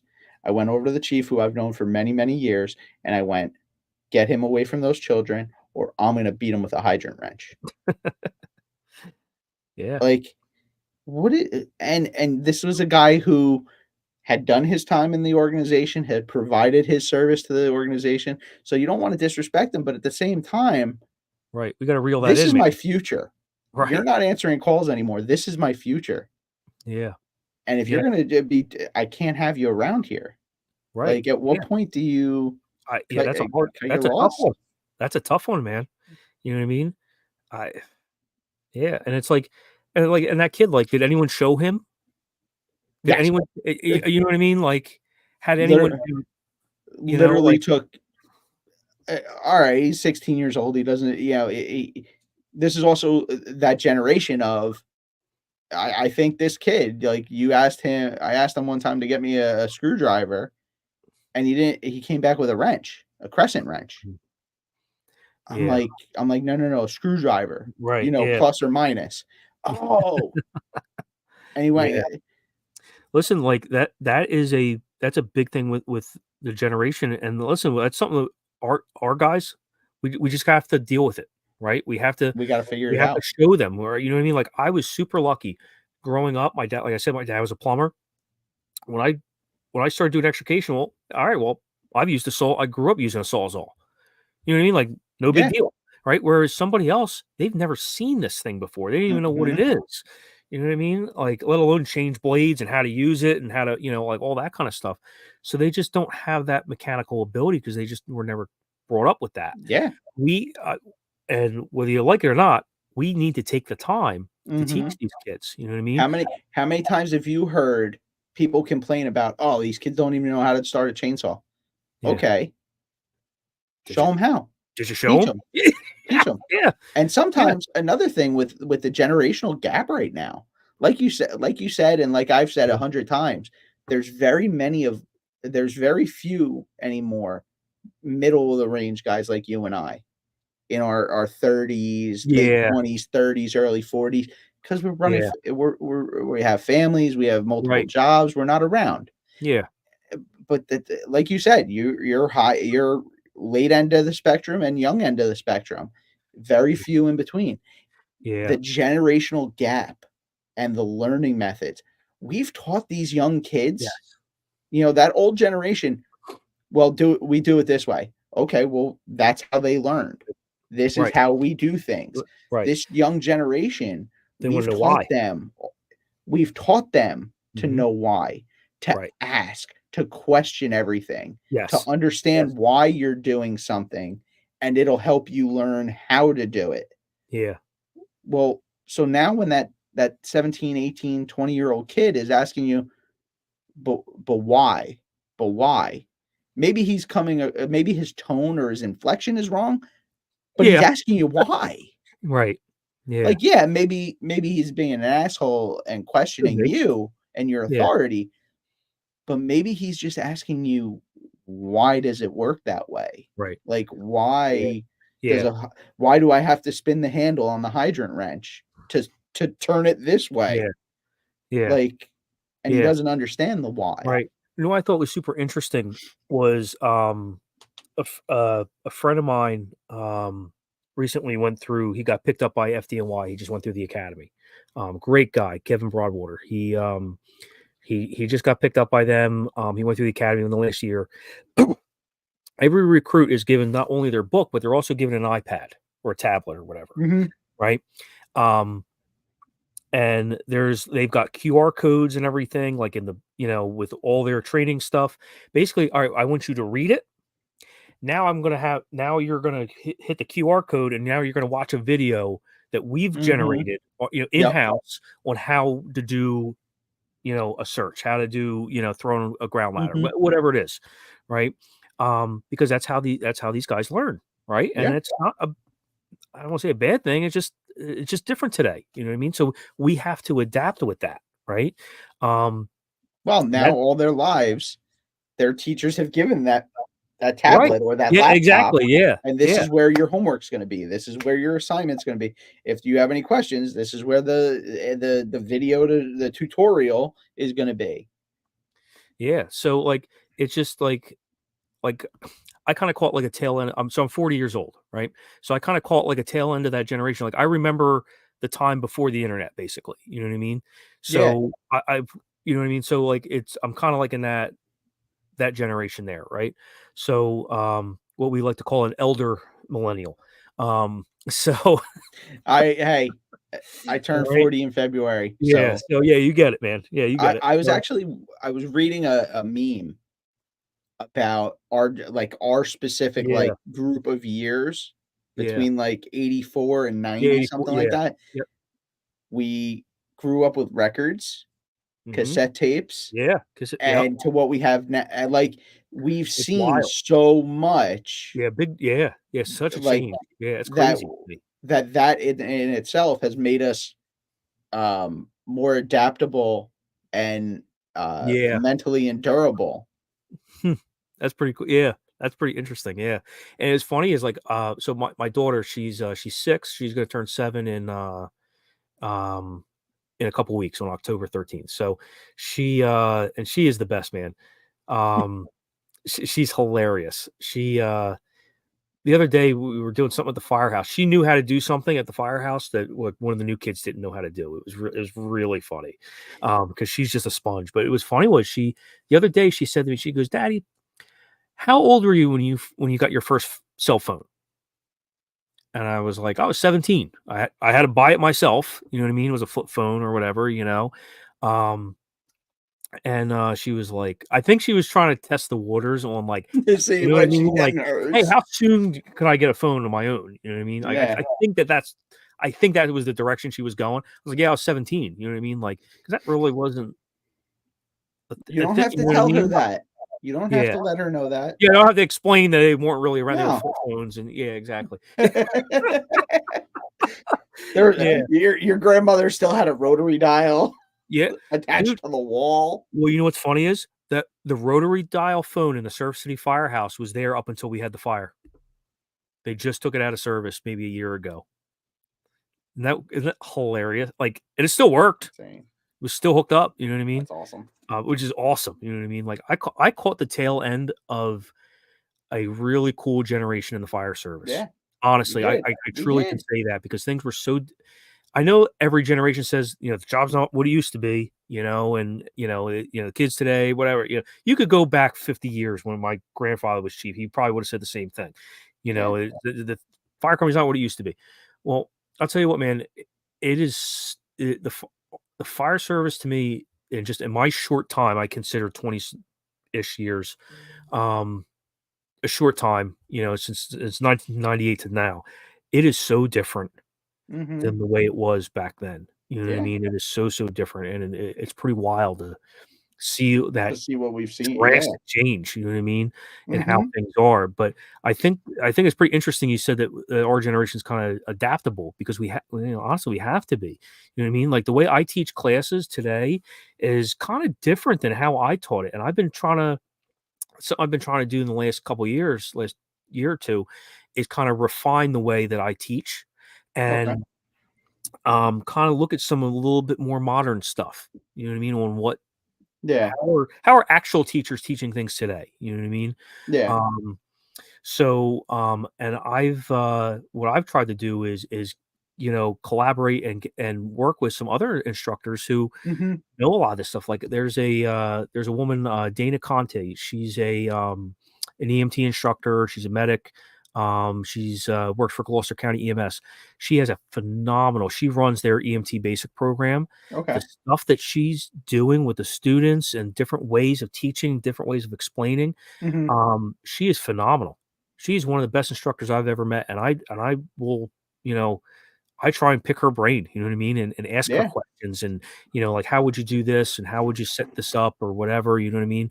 Um, because she has a much different way of doing things. She's Yeah. a little bit younger than me, not much, but a little bit younger, but she has a much different way on how she teaches, and it's a lot more modern, you know what I mean, than Yeah. how maybe Well, the information has stayed the same. Like a lot of it has, yeah. fire, Yeah. even fire burns the same. Like, Yeah. yeah, I have a Yeah. book. I have a book. You ever heard of James Braidwood? No. James Braidwood was a guy. I I heard this about him from Paul Hashhagen from Okay. Rescue One, Okay. and I try to work him into every class that I teach because if you bring this book up, it's got a long name. It's on the building. It's on the construction and training of firemen and building of Okay. fire engines and pump blah blah blah. Look him up. Okay. He wrote this book back in the 1800s about the fire service, and he actually had a friend that was he got hired by Edinburgh, Scotland, to build a fire department essentially. Okay. And he had a rich friend that used to travel all over the world, and he was like, "Listen," he's like, "I need you to do me favors. You're going all over the world. I need you to figure out what they're doing to like train firemen. Like I can't Yeah. find any kind of text, nothing." Okay. And Yeah. for back in that time, he was an educated guy, and he's like, I can't find anything." Okay. So he wrote what is believed to be the first fire service manuals, Really? Oh, and that's interesting. Okay. he talks about flow path. Yeah. He doesn't have a pretty Yeah. name for it. So what's but he funny? describes Yes, how if you how open it here, works. it'll Yeah, come through here. right. And Yeah, there's so fire much. fire basically is a high pressure area. It wants to go to a low Hmm. pressure area. You know what I mean? And Yeah. it does the same thing basically every time. You know what I mean? Like Yeah. he came up with breaking down the idea of breaking the city into sections. Mhm. This section will have everything orange. This one will have everything yellow. This one, everything will be blue. And this one will have 5 pumping apparatus and Yeah, one and 2 ladder, everything. Battalions, divisions, like talks about rope rescue, that's cool. ventilation, That's cool. rescue, like Yeah, that's awesome. he talks about VES, Yeah, yeah, but we yeah. didn't have a pretty All of name that, for right? it. Yeah. Well, what's funny is so some of the books that I've got, and I got a couple up there. And actually, that got the one gentleman I was talking about, Chief Tom Sudin. I have his book. It's called Fire Chief's Handbook. It was published in the '60s, Okay. and if you Is look at that the some of the, Friedman? might Book by be, Friedman or something? I forget. I'll take a look. One of the books that I have basically talks about flow path, and back in the day, like in the '40s, they called it a horizontal chimney. Okay, it was the way that the book described it, Yeah. and I'm like, dude, this is the same stuff. It's the same stuff we're doing today. Really, it truly Mhm. is. And I one of the things I also think is very important too is not only looking at that kind of like historical stuff, but looking at fires where there were lessons to be learned. You know what I mean? Mhm. And honestly, man, like one of the things I try and do is I try and get like local history, especially New Jersey history, because New Mhm. Jersey has had some unbelievable fires in its history, Yeah. and there's a lot to learn from that. You know what I mean? And that's one of the things that, again, like when I teach classes, I'll either bring in like helmet cam footage or my GoPro footage from fires that I've been on.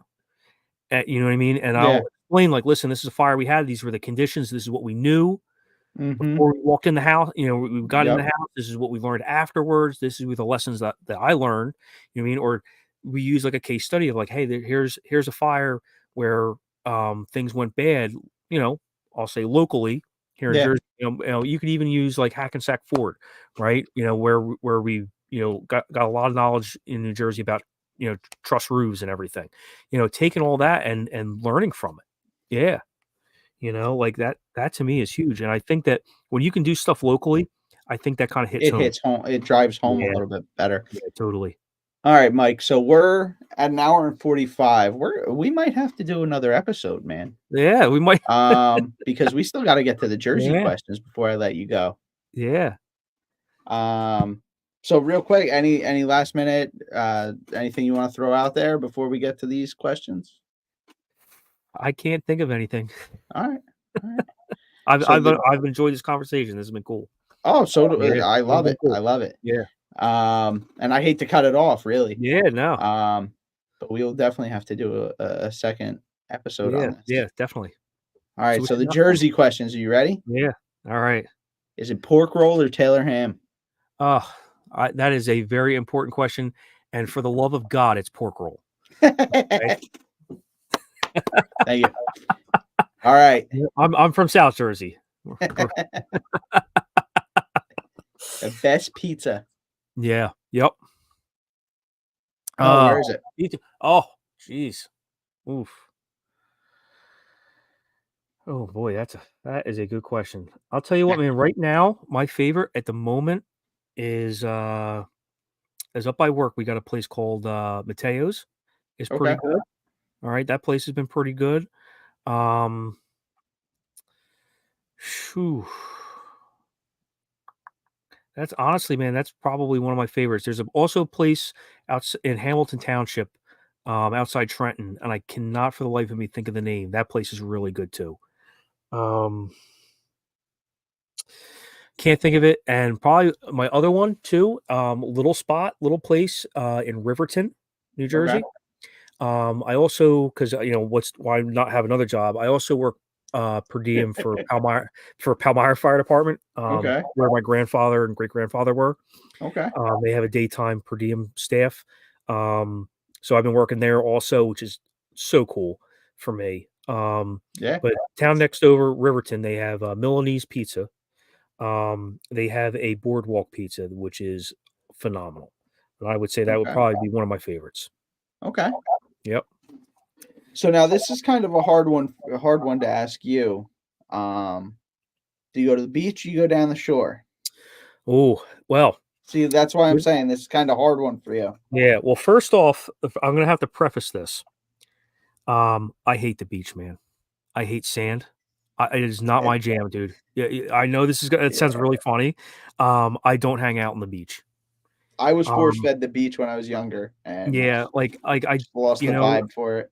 yeah, man. I just don't do it. You ask any of my friends, like they know. Like the only time I go to the beach is if there's a call. Like we have like there's a water rescue, a dune fire. Like if there's a call in the, obviously, I go to that. But I've been to the beach a little bit more recently just because my daughter is Yeah. of that age, and it's, her mom likes going to to the beach. My wife, she loves it. I did some surf fishing recently on Father's Day. I got a nice striped bass. So, Nice. I'm like, yeah, maybe this isn't so terrible. All right. So but first off is that's not a place I really hang out, to be completely honest with you. I prefer the Bayside, being in the boat, You're fishing in the boat, killing the question you here, know. Mike. Yeah, so but anyway, down the shore. You live down the shore, Yeah, down the shore. Yeah, and because obviously your that's beach of choice is Surf City. yeah, Surf City, so I can get to the firehouse pretty quick. Plus there's a bathroom. So I Yeah. don't miss calls. Yeah, yeah, you can't miss a call. Yeah, you can hear the siren. And the bathroom is pretty close, so, you know. Yeah. Next question. Does Central Jersey really exist? Oh, Right? woo! Right? Man, that is a good I have mixed feelings, to be honest. I mean, to me, like, kinda, and it also kinda depends on, like, who you ask, like, where's the North Jersey dividing Well, line? see, that's the second part of the question. That's the second part Yeah, of the question. If there is a Central Jersey, what's the yeah. northern border? What's the southern border? So I would say that probably the Raritan, right? Right? Am I saying the right one? With the really big bridge that goes over The into Driscoll. Woodbridge? Driscoll, The yeah. Driscoll Bridge, right? Yeah. Is Mhm. that the Raritan River, right? Yeah. That's Am the I Raritan. okay. Yeah. So that anything north of that, that's North Jersey. Okay. Okay. All right. If we're gonna say there is a Central Jersey, I'm gonna say, kind of north of Lakewood, kind All of right.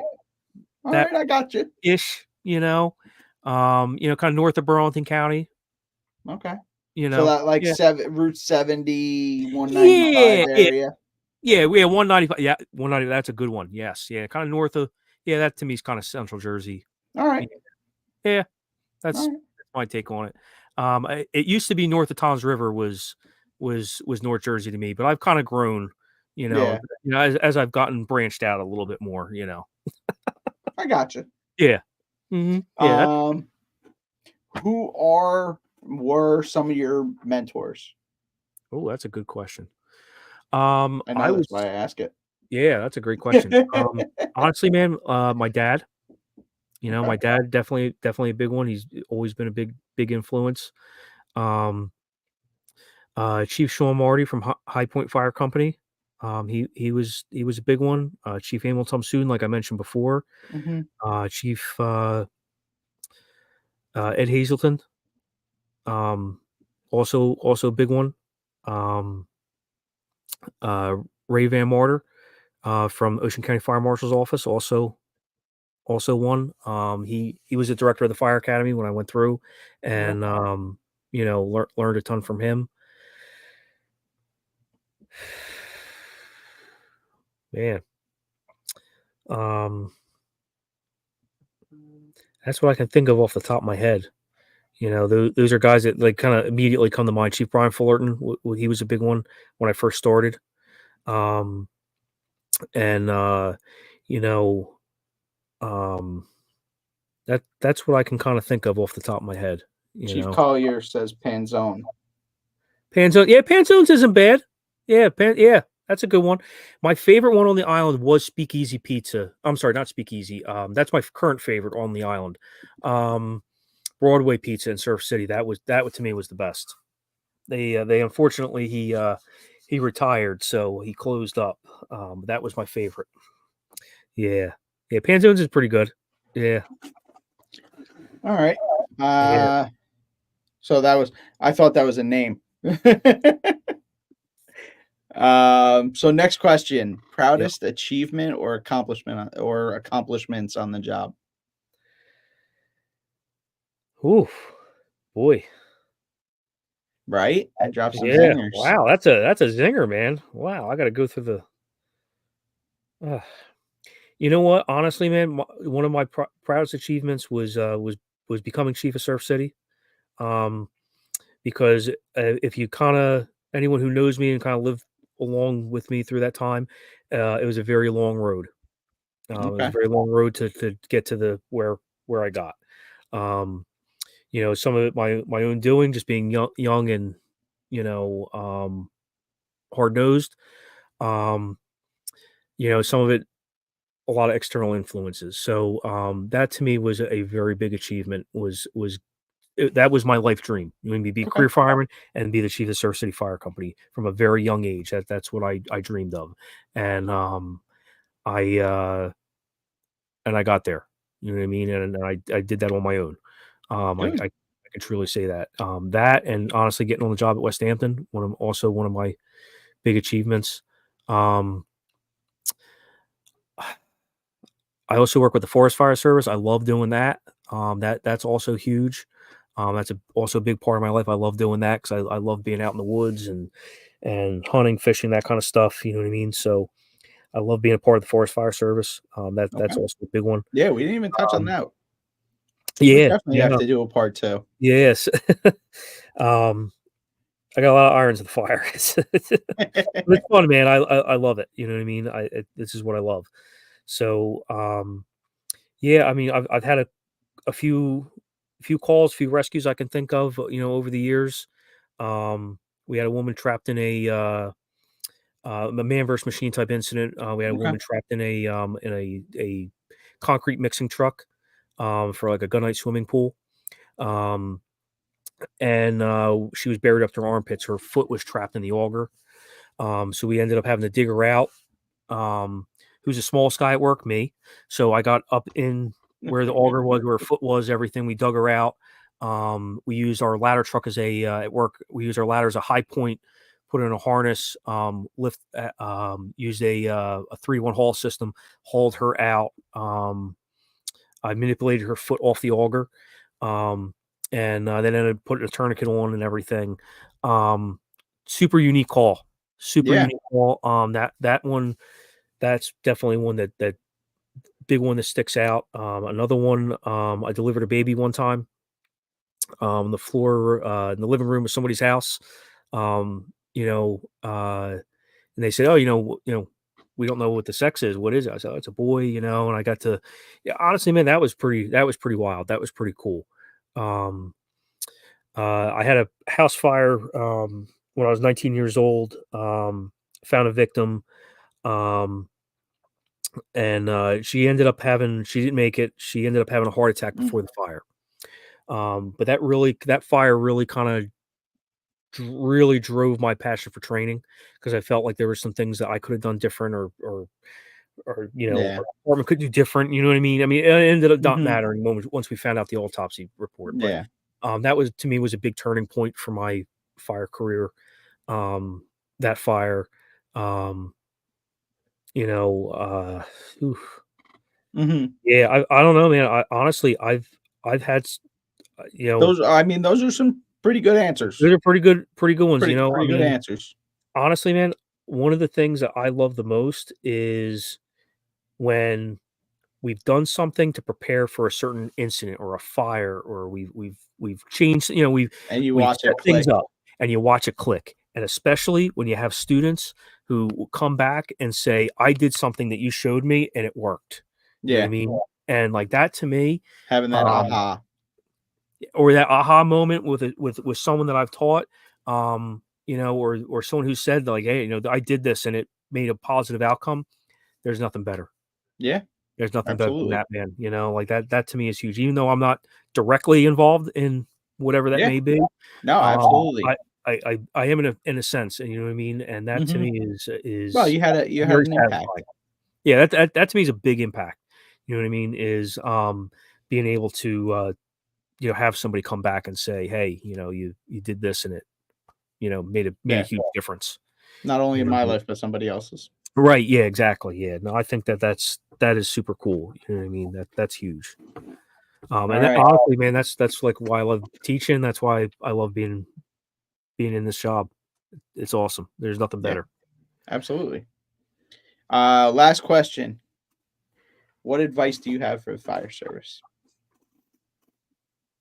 That's a good question. Um, man, be humble. Be humble, or the job's going to humble you in one way Mm. or another. Whether it's on the fire ground, whether it's dealing with other people, and that's a hard lesson learned. You know what I Yeah, it mean? is. That's a real hard lesson learned. Something I wish I knew 20 years ago. And that is something. Well, just when you think like you're good, there's someone who's better, and Mhm. there's a fire, there's a rescue, there's an incident that is going to challenge you. Yeah, You know what I mean? And that to me, there's nothing worse than when I've gone to a something and I'm like, I haven't seen this before. I'm not real sure what to do here. I got to figure it out real quick. You know what I mean?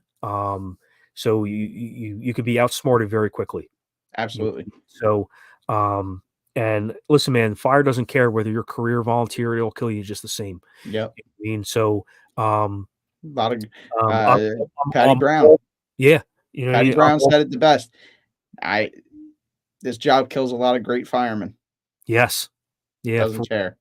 it doesn't exactly. It doesn't care, and you got to keep that in mind. You know what I mean? I am 100%. I consider myself an aggressive fireman. um, and something I continue to strive to be. And but you got to also kind of look at things too, step back and say, Mhm. you know, am Take I that breath. take that breath? Yeah, that's hard for me, man. Honestly, that is hard Oh, for me. That's something I've really had to work on. You know what I yes. mean? And 100%. um, you know what I mean? And kind of you know doing the best that you can, you know what I mean, and giving it 100%. And honestly, man, like I said, be humble and pass it on. Pass it on. We're not going to be here forever. You know what I mean? Pass that Yeah, whatever experience, knowledge you have, pass it on. That to me is huge. Yeah, and absolutely. honestly, last thing, treat others how you want to be treated.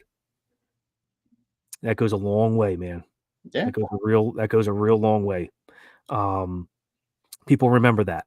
You know what I mean? People remember how you treated them. I think that's a big deal. absolutely. Yeah, whether Absolutely. you're giving patient care, whether you're, just working with somebody, you're dealing with someone, whatever, people remember that. So, Absolutely. yeah. Absolutely. All right, brother. That's all I got for you. Cool. We're definitely gonna have to set up a second Yeah, man, that'd episode. be cool. That'd be cool. Um, I really enjoyed the conversation. This has been cool. yeah, it's awesome, right? Yeah.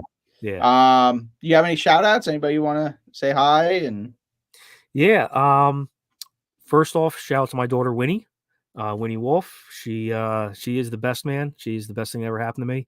Um, I would shout out to my wife, Tina, but she won't listen to this. She's heard all my crap, 100 times. You know what I mean? Yeah. So, she's never yeah, heard me? that's true. That's a good point. Never heard That's a me. good point. Yeah. So And if fun. she listens on one of the streaming services, I think I get like 5 cents. Cool. All right. There you go. Yeah. All right. Well, I'll tell Winnie to log in, and she'll do it. Um, honestly, man, uh, it's,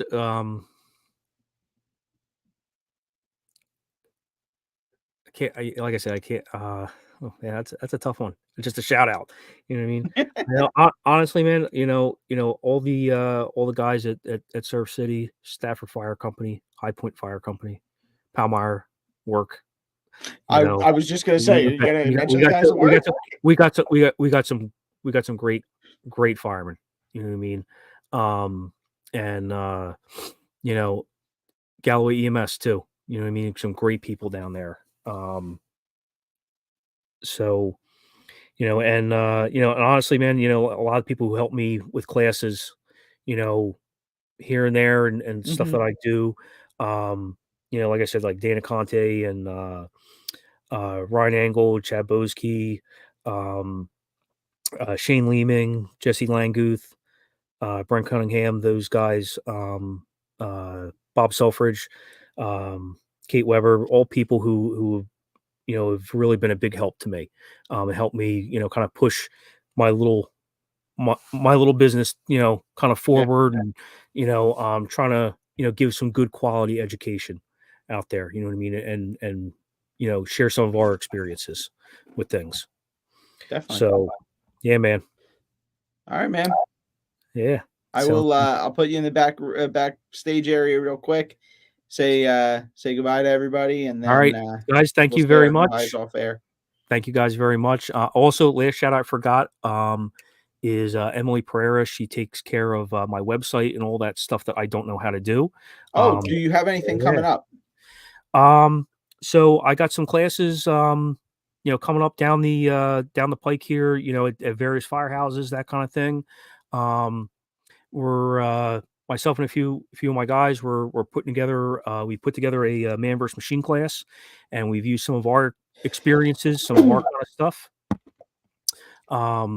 With that, excuse me. Yeah, no problem. And firefighter down CPR is a class that I got coming up. Which is a really good one. My short staff engine class. I love teaching that one. So yeah, man. So look me up if there's anything I can do to help anybody. Let me know. Even if you just have a question on whatever, I'll get you an answer. I may not know it, but I might have a person. You know what I mean? I have a You're list from of Jersey. people. You got a guy. I got a guy, man. It's for real. I got a guy. If I can't help you, I got a guy. Yep. All right, brother. All right. Hold on one second. All right, everybody. Thanks for staying tuned and hanging out with us on run number 32 with Chief Michael Wolfschmidt of Surf City, Stafford Township, Westampton. All right. Join us next week. I don't want to blow any surprises. A very special guest. Still trying to hammer down the final particulars, but you won't be disappointed. Enjoy your week, everybody, and stay safe.